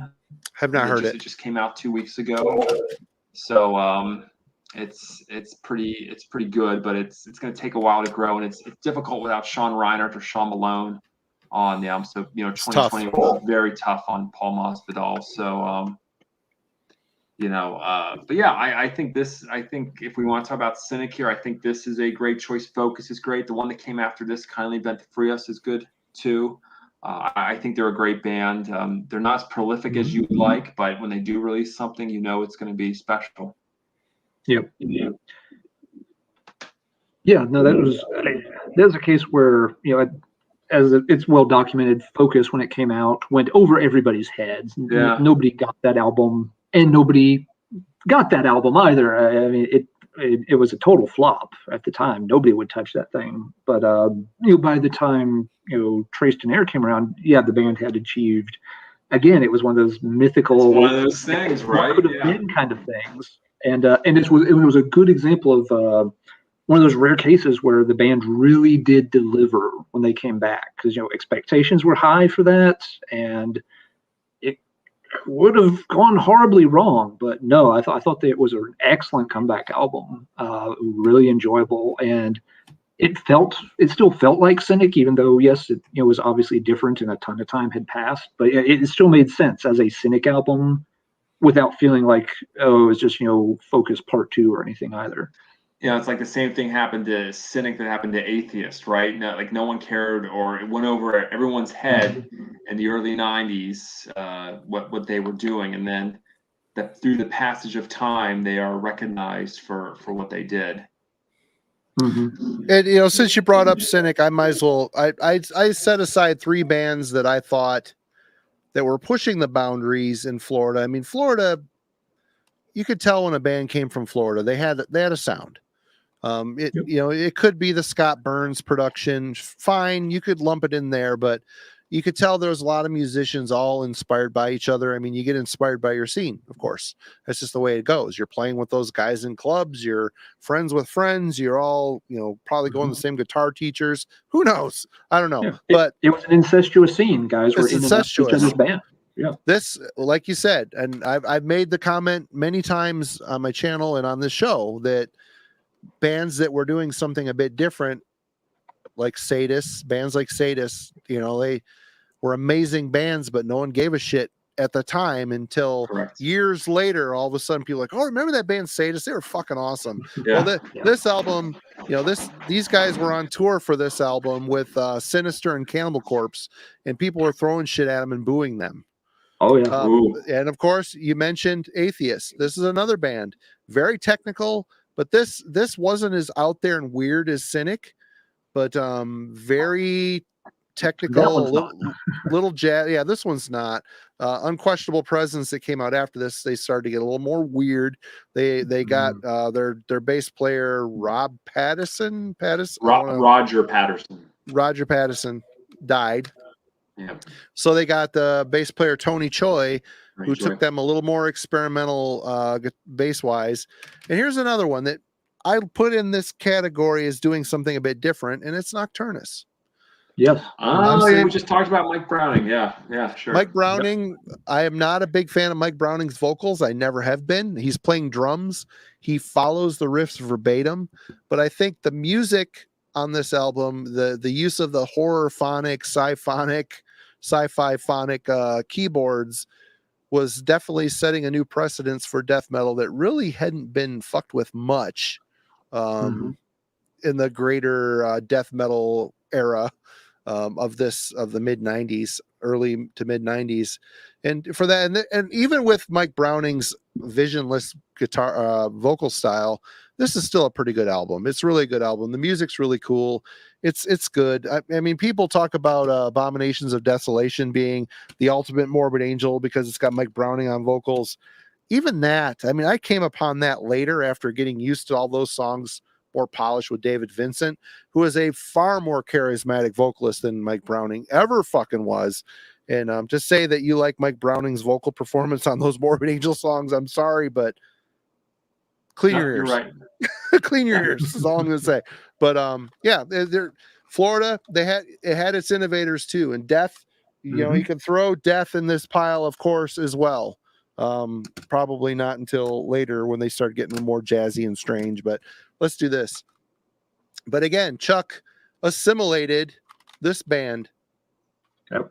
Cynic. Oops, sorry. There you go. Chuck, he saw what was unique and special about the scene, and he assimilated the band, basically. And so this Cynic flavor ended up working in with Chuck's DNA a little bit. So I mean, there's a definite crossover. Going back to Chuck Schuldiner again as being a visionary, he could pick and choose musicians from a very colorful and unique scene. Creative scene, and come up with something a little bit more special moving forward. I always thought Nocturnus was interesting because they were one of the first to use keyboards in death metal, right? So I'm sure that was a touchy subject back then. It's like, what Sure. are you doing with these it was. keyboards here? They're not metal, you know, and that's an argument that drifted over into black metal for a little bit too. It's like, you know, or if you use keyboards in black metal, does that make you true and or cult? And I'm sure the same happened with Nocturnus back then, right? Yep. The same happened, I mean, with actually just about every genre of metals had that problem with keyboards. You know, traditional metal in the early 1980s, if you were a keyboard band, you were a wimp and a poser Well, if you had a until Somewhere in keyboardist- Time came out, and then it was okay. Well, if you were a keyboardist in any of those bands, they stashed you off the stage so no one could see you. Claude Schnell style. Claude Schnell style, and who's behind the Ozzy's, curtain? Who was Ozzy and Black Sabbath's guy? Jeff Nichols. Jeff Nichols, thank you. Yeah, Jeff Nichols was back there. He's the longest running member of Black Sabbath, and he's never been credited as a member of Black Sabbath. That's right. Because he's the keyboard player. Yeah, and I love keyboards. Someone's saying why the keyboard hate. I love keyboards in metal if they are used properly and they are used indiscriminately here. Granted, some of the frilly power metal bands or the symphonic power metal bands, there's certainly a defined use for them. Like you can't imagine Stradivarius without keyboards. It just wouldn't be Stradivarius. Or Nightwish. But hearing them in death metal, you know, I don't know many death metal. Certainly, they didn't catch on in the Floridian scene. Like no one else was picking up on keyboards. Who knows? Maybe that's what Chuck would have done. You know, had he still been with us, incorporated keyboards into death and/or Control Denied sound. But Nocturnus with the keyboards, I think that made them very, very innovative for the time. But no one else was taking a stab at them either. Yeah, they used the keyboards really well too. They didn't try to force them out front. They didn't it wasn't about lead keyboards or anything. They used them to very good atmospheric effects. So that they were part of the music without taking over the music, which worked well. And Nocturnus was very good at. They did these the sci-fi kind of little adventure stories, so well. Each of those songs, they could create a very cool vibe that made it feel like some kind of short story, a little piece of fiction from a sci-fi novel, which was really neat and not something that a lot of bands, even in other styles of heavy metal did at that time. Sci-fi was, these days, again, things like sci-fi and nerd culture is very widely accepted. It's part of mainstream pop culture now. Back then, it very much wasn't. Back then, if you were a Star Trek nerd or a Star Wars geek or something, you were sitting at the cafeteria on the other side of the cafeteria over there. You weren't. That was not cool whatsoever. But I just always liked the way they could write those songs and really make you feel just the little things they would do, like on like with Aquatica at the beginning of it. They have the little bubbly sounds, like you're kind of like going down underwater in the submersible and hearing, really setting the tone that it's this little underwater adventure and, things like that. They just had, they were really good at, creating that, very unique vibe with their music that always appealed to me. I know some folks were not, as keen on Thresholds, and it does have a weird, production sounds and everything, but they still had that adventurous, vibe. I could, you could listen to those songs and really just, get caught up in the story, even if the sound was, a little odd. Sure. A few people have mentioned Nasty Savage in the comments, Marty. I don't know if you guys are Nasty Savage fans. I have a couple LPs. Yeah, I got the first one in Indulgence, I believe. Yeah. I was never huge on Nasty Savage. The first one is fairly good. After that, I wasn't big on them, but it's definitely worth mentioning. I would never call them a death metal band, but their influence on Florida death metal was huge. Some of those guys that have been interviewed from bands like Obituary and Death and Massacre, they said very much we learned how to do this and that we could do this by going and watching Nasty Ronnie and seeing his concert. You took the words right out of my mouth, Alan. Sorry.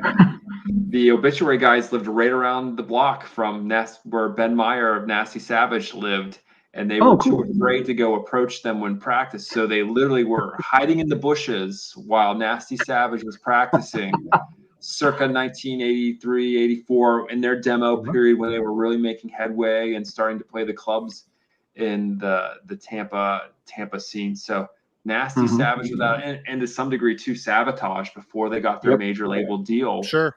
Those two are the two foundational. Like there probably would not have been a Floridian death metal scene without Avatar, who was the band before Sabotage, obviously, and Nasty Savage. But Nasty Savage, without a doubt, is a huge influence. I interviewed Nasty Ronnie for the book, and he's a very nice guy, and he was the kind of guy who would give those bands advice. He would put the proverbial arm over their shoulder and say, you need to do this, that, and that. Here's how you get to someplace. So you can't, I don't think you can talk about Florida death metal without Nasty Savage here. But I never was a big fan going into the Obituary book, but after talking to a bunch of people, I think they have some, the self-titled album I think is great, and I can't remember which one came out in '87. That's okay too, but they certainly have their moments in there. Yeah, that's a fair assessment. But they. Oh, go ahead, Marty. No, go ahead. Oh, I was just going to say, I think you're right though too, David, because with those two bands, Sabotage and Nasty Savage, they had a distinct kind of sound. They didn't sound like one another, but that little scene around Tampa, it didn't sound like the heavy metal coming out of LA or Chicago or places in the Northeast. That those bands cultivated a little bit of a darker sound that it kind of, I'm sure it really did. It would have had an influence on the guys in Executioner and such to go in that more extreme direction.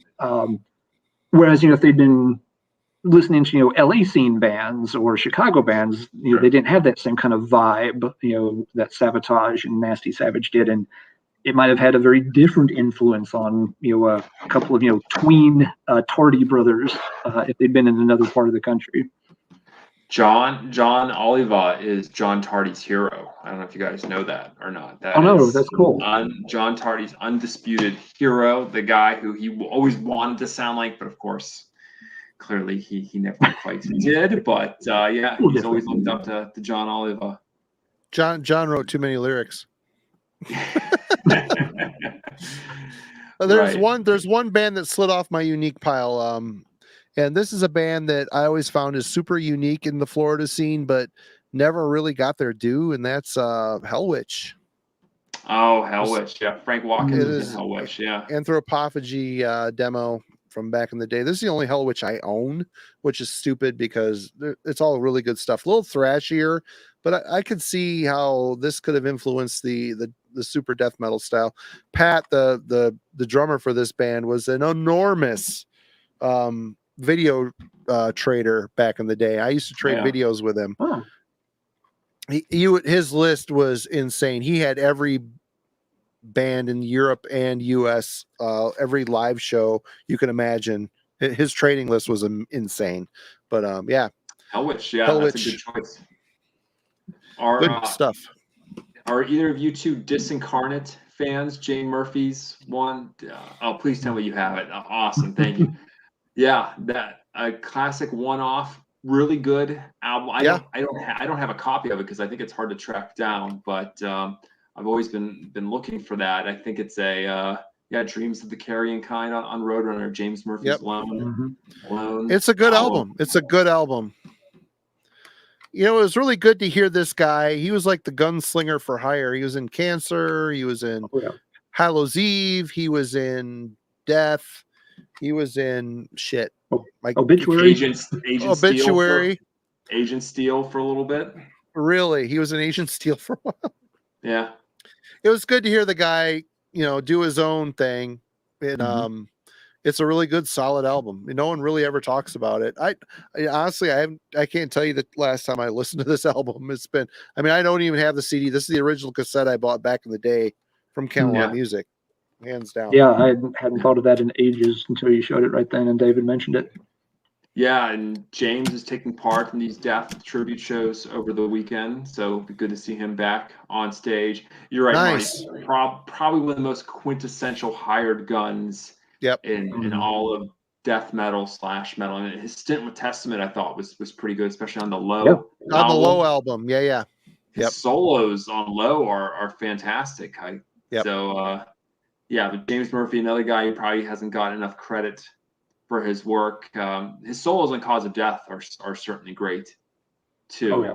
But yeah, his lone album never has been able to follow that one up, though, unfortunately.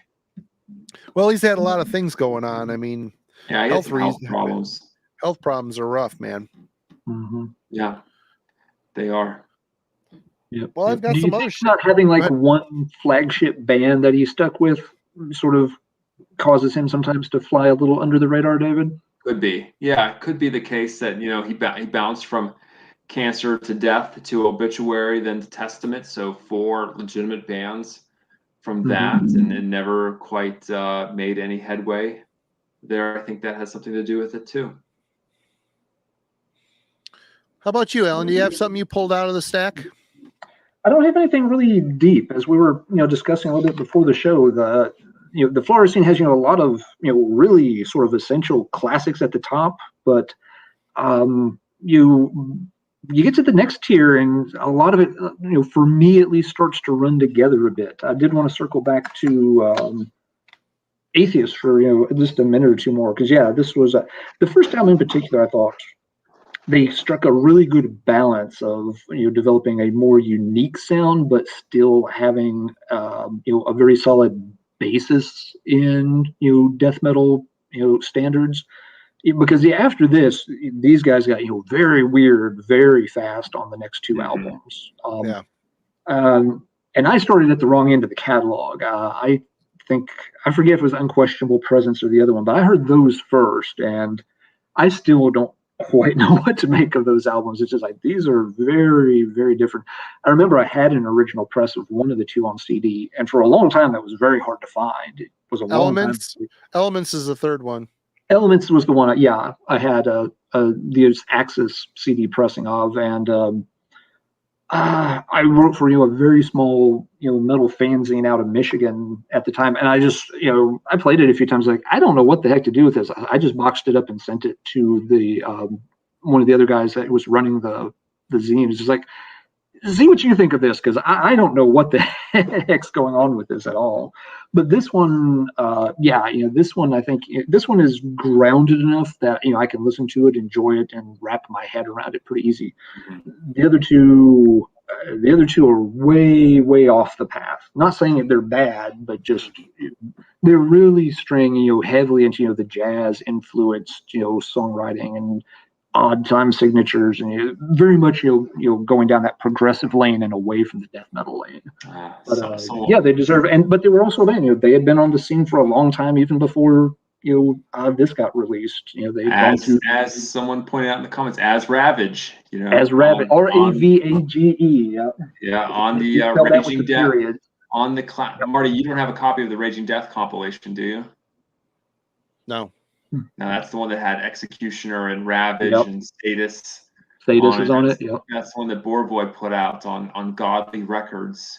Nope, don't have that one. Yeah. Godly Records was named after the Obituary song Godly Beings, by the way. So there's another tidbit of trivia for you there. But I think Kelly, while you're on the topic of Atheist, Alan, I think Kelly is a fantastic vocalist. Then, of course, he went on to have a career post Atheist. He had his own rock band. I think they were called like Neurotica or something like that. He tried out to be the vocalist of Velvet Revolver and was one of the finalists too, and all that. Didn't know that. He's had an interesting career, needless to say. And I think singer. He has started a new band called Till the Dirt. So I hope you guys get like the wordplay in there. Till the Dirt. There, it's metal, but I don't think it's death metal. He had Scott Burns help out with the production on it. So we'll see how that one does. How about you, David? You got another one you pulled that you want to talk about? The only one I can think of is we haven't really talked too much, and they're a Buffalo transplant. Like I sort of agree with Alan. For Floridian death metal, for me, like once you get past like the upper tier, that's sort of when I dropped out there. And someone's bringing up like Malevolent Creation. I never got into Malevolent Creation. They're a transplant. Where were they from originally? Buffalo. Another Buffalo band. So yeah, we can list Cannibal in that as well.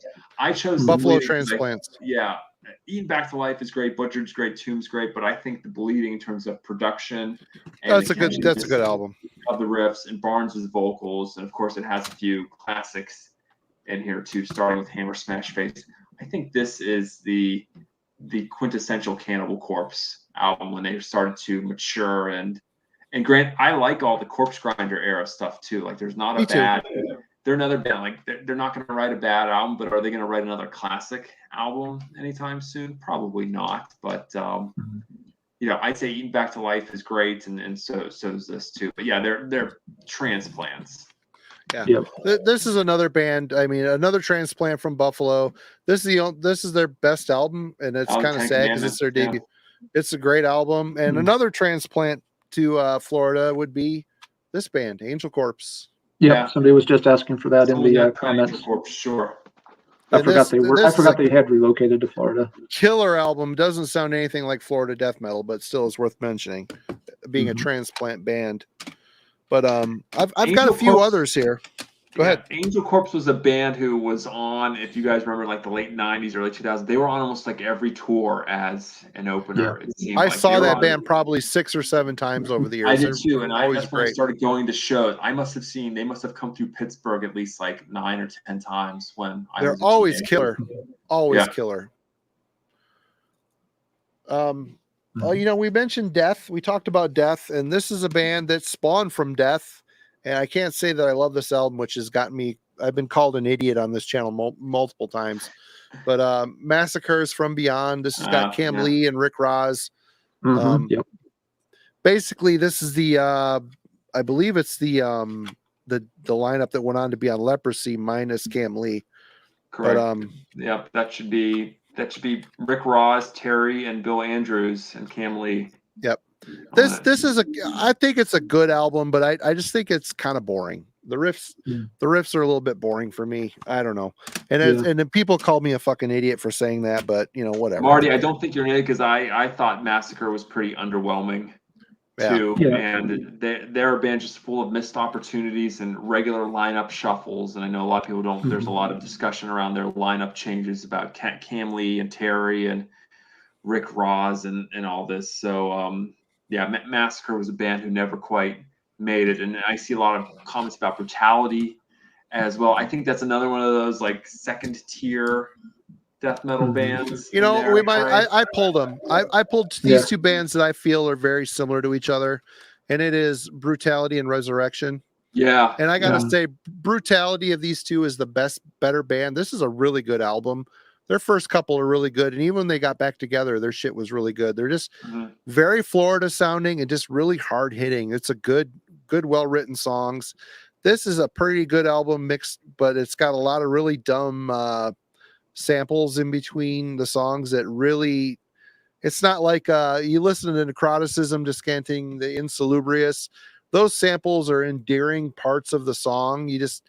You can't listen to the album without those samples on Necrotism. You can't perfect. Listen to it without. And I never get sick of them. This is just fucking stupid.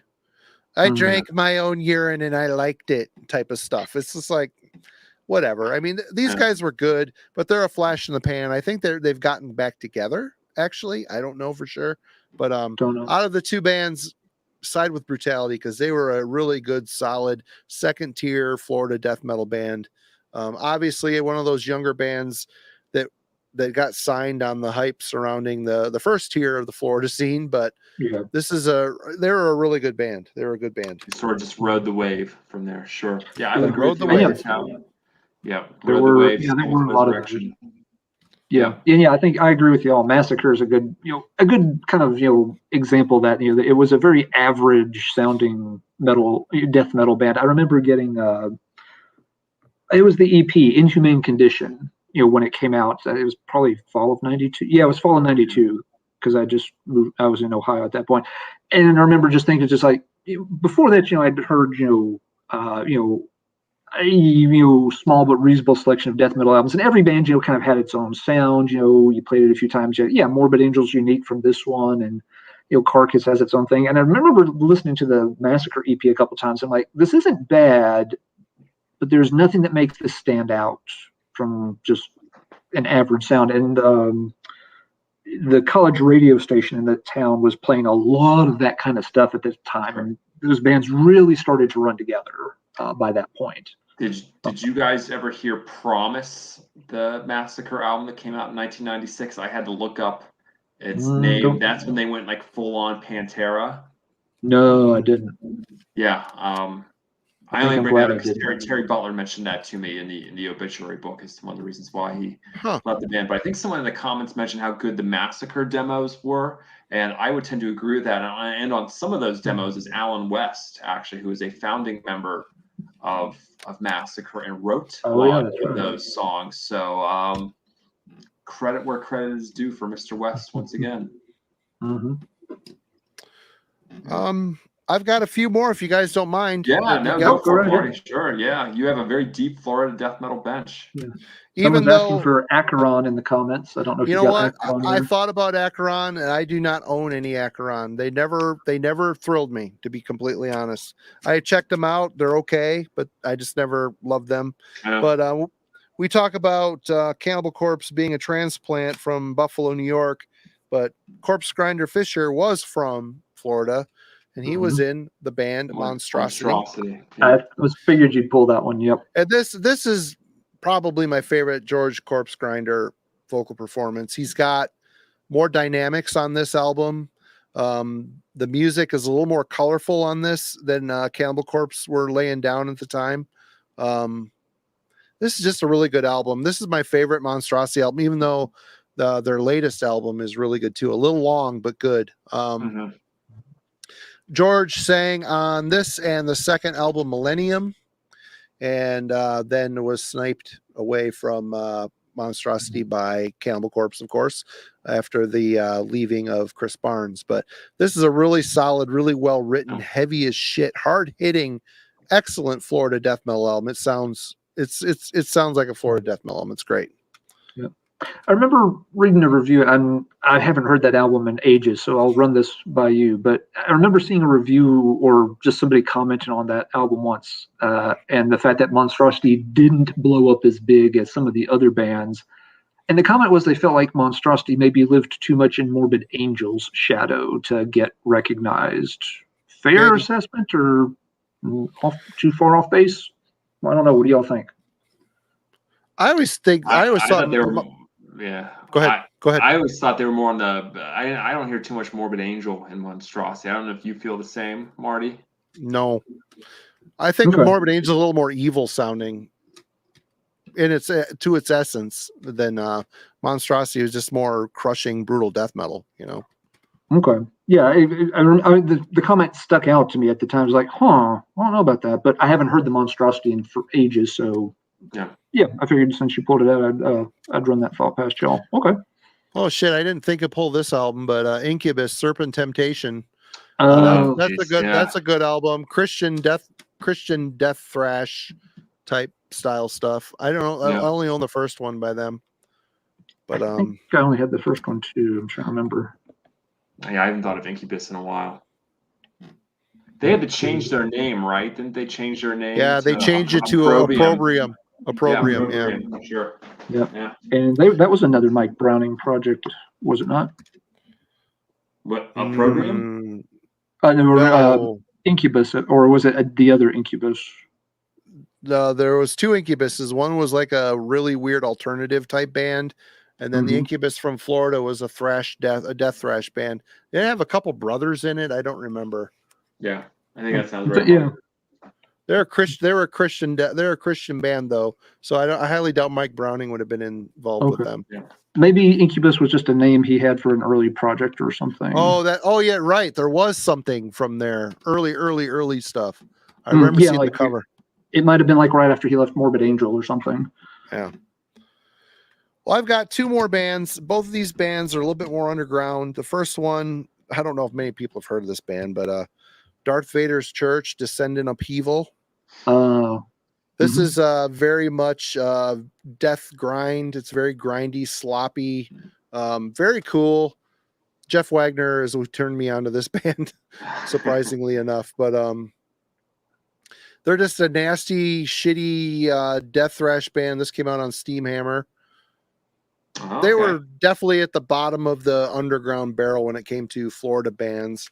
And this band is a band that I got to thank Ben Brain Smasher on YouTube for turning me on to. I'd never heard this band, but he and Pat Wilding from Ground Zero Salem, Equinox. Oh, Equinox, yeah. Yeah, this is a blackened death band. They had 4. One of these is like a comp, but they kind of lean into the black metal thing a little bit. There's I think some synth on here as well, but they're a good band. I like all these releases. They're all quite good. Yeah, now you're really digging into it there. Yeah. But there's bands who of course we've missed, and people in the chat have been yeah, someone brought up Iman, the precursor Pre-Deicide. Then the Hoffman brothers formed their own version of that. I think they put out an EP or something like that. I don't know how well it did or not. I don't think much has been heard from the the Hoffman brothers, since. Solstice is another band I didn't show. I don't own any of their stuff, so I didn't have anything to pull from. So same here. Yep. Yeah. Yeah, it is worth, and we've touched on it a few times, but since it came up in the comments again, it is worth pointing out that how important the tape trading and demo trading was to the development of a lot of those bands. Death, of course, notoriously with so many demos. Oh yeah. Early years, but I mean, all of those bands, were in contact, with bands, around the country and getting, tapes from whether it was Slaughter or hearing the old Terrorizer material and stuff. That was a huge part of those bands finding things to push them to be heavier and faster and more brutal. Every time they hear that something where another band had raised the bar a little bit, then they had to kind of reinvent themselves and try to push beyond that. Everybody wanted to be like the fastest or the most extreme band back then. Even Chuck, I mean, that was the whole impetus behind changing from Mantis to Death was they heard Seven Churches and it's just like, shit, we can't keep playing this Venom Motorhead stuff, not when this is out there. We gotta reinvent ourselves. We're not heavy and fast enough anymore. So yeah, the tape trading scene was a huge part of those bands finding their own sounds. Festered Awful also mentioned Killing Addiction. They're a band worth noting. They've been around forever. They were on Jail America back in the day. There's another band here. Someone mentioned modern bands. Worm. Everybody is happy as hell about Worm. There's another band, another death metal band from Florida called Warflurch. That is getting a lot of traction right now in the old school death metal. I just bought that album. I haven't played it yet though. Someone else mentioned Horrendous. They're not a Florida band, but excellent band nonetheless. Horrendous. Yeah. They started out in South Carolina, so close to Florida. Yeah. Yep. Great band. Eulogy, the Dismal and Essence EPs are great. There's a lot we missed, and but still, I think we covered a lot of good bases here tonight. And is there anything else you guys want to add before we put a nail in this coffin? No, it was great plunging into the Florida bands. It sort of makes you want to revisit some of the, especially those Monstrosity albums, Marty. I may have to take a different look into those. Try Imperial Doom. It's a really good album. Solid, heavy, good technical death metal. Yep. Yeah. The list of bands goes on, and Florida's produced other good styles of metal too. My wife will yell at me if I don't name drop Seven Kingdoms as an excellent Blind Guardian power metal clone. They had Crimson Glory. Crimson Glory, highly regarded. Transcendence is an amazing fucking album. There's a Tampa band for you. Yep. Their self-titled album is amazing. It's really good. Yeah. It lives in the shadow of Transcendence sometimes, but they shared rehearsal space with Atheist, I think maybe during the Ravage days. They rehearsed in the same warehouse space. So yeah, Florida's produced a lot of cool stuff over time for sure. Not just Iced Earth. We didn't talk about Iced Earth. They came from Florida. Oh yep. And yeah, that was, and they were for the first half of the 1990s. They were the U.S. metal band for me. They were just blowing everyone away with what they were doing back then. Those first three Ice Earth albums are great. Camelot, yep. Well, Thomas Youngblood. Yeah. They were probably the best. They were my favorite power metal band from like 1999 to about 2005, 2006. They had a run of about 4 albums that are just amazing. But yeah, I mean, we're getting way outside of death metal, but still, these are not death metal bands. Not at all. No, don't. If you're into only Acheron and Terrorizer and stuff, don't go buy Camelot. Siege Perilous is not going to work for you. Rick from the Dreadful Minutes asks, "What is your next big thing working on, David?" Oh, I've already started on that next big thing. It involves someone from the Florida scene, but that's all I can say right now for it. So we'll see. I literally just started on it. It was a connection I made through the obituary book, and then was able to get started on it just very recently. That's all I can say. Sort of mum is the word right now. Which is a big hint, by the way. Yeah, but that's a pretty big hint. we'll see how it unfolds. But yeah, this will be a different kind of book too. One with a lot more pictures, I think. So it may be like one of those coffee table books, I think, as they like to say, versus your Glenn Benton autobiography. That would be Glenn Benton does not return. Glenn Benton does not return email. Well, he doesn't return my emails. He's probably like, who the heck is this guy? But yeah. So that's the next thing I'm working on. So just got started on it. A Glenn Benton autobiography would be a very fascinating read. If you could believe anything in it. Yeah, if you can believe anything in it, right? Yeah. Could be issues there. Well, yeah, here we go. Diabolic, they were there. Yeah.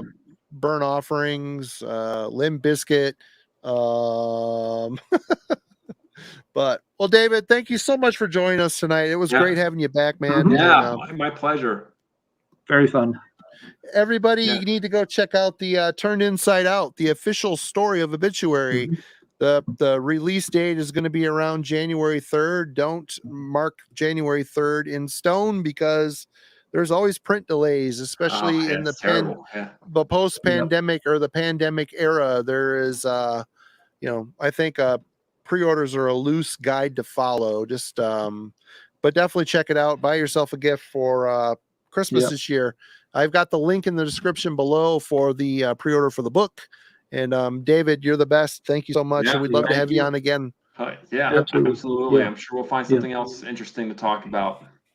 Oh, yeah. And just to stress to folks, too, don't overlook the pre-order thing. I know some folks are always a little gun shy about pre-orders, and they figure, I'll just wait and get it after it comes out. So those, Decibel titles tend to sell out. And if you snooze on those, you may not get a copy. They may not stay in stock very long. So don't be afraid to do the pre-order route if you want to check that out, by all means. Great. Yeah. Thanks, everyone. That's a great title for Glenn Benton's book, too. Diary of a Grumpy Old Metal Fuck. Yep. All right, man. Everybody, Alan, you got anything to add before we jump ship? It's been a really fun show with the 4 of us hanging out and all 4 contributing really well and stuff. All 4 of us? Are you talking about the spirit of baby Jesus? Because it's Christmas. No, I'm talking about my little friend here. Oh.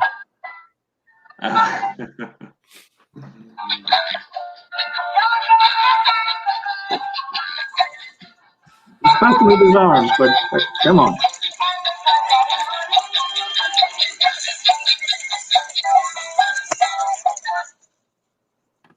All right. I had one more holiday surprise for you, Marty. Oh, I can't wait till next week. Everybody, thank you.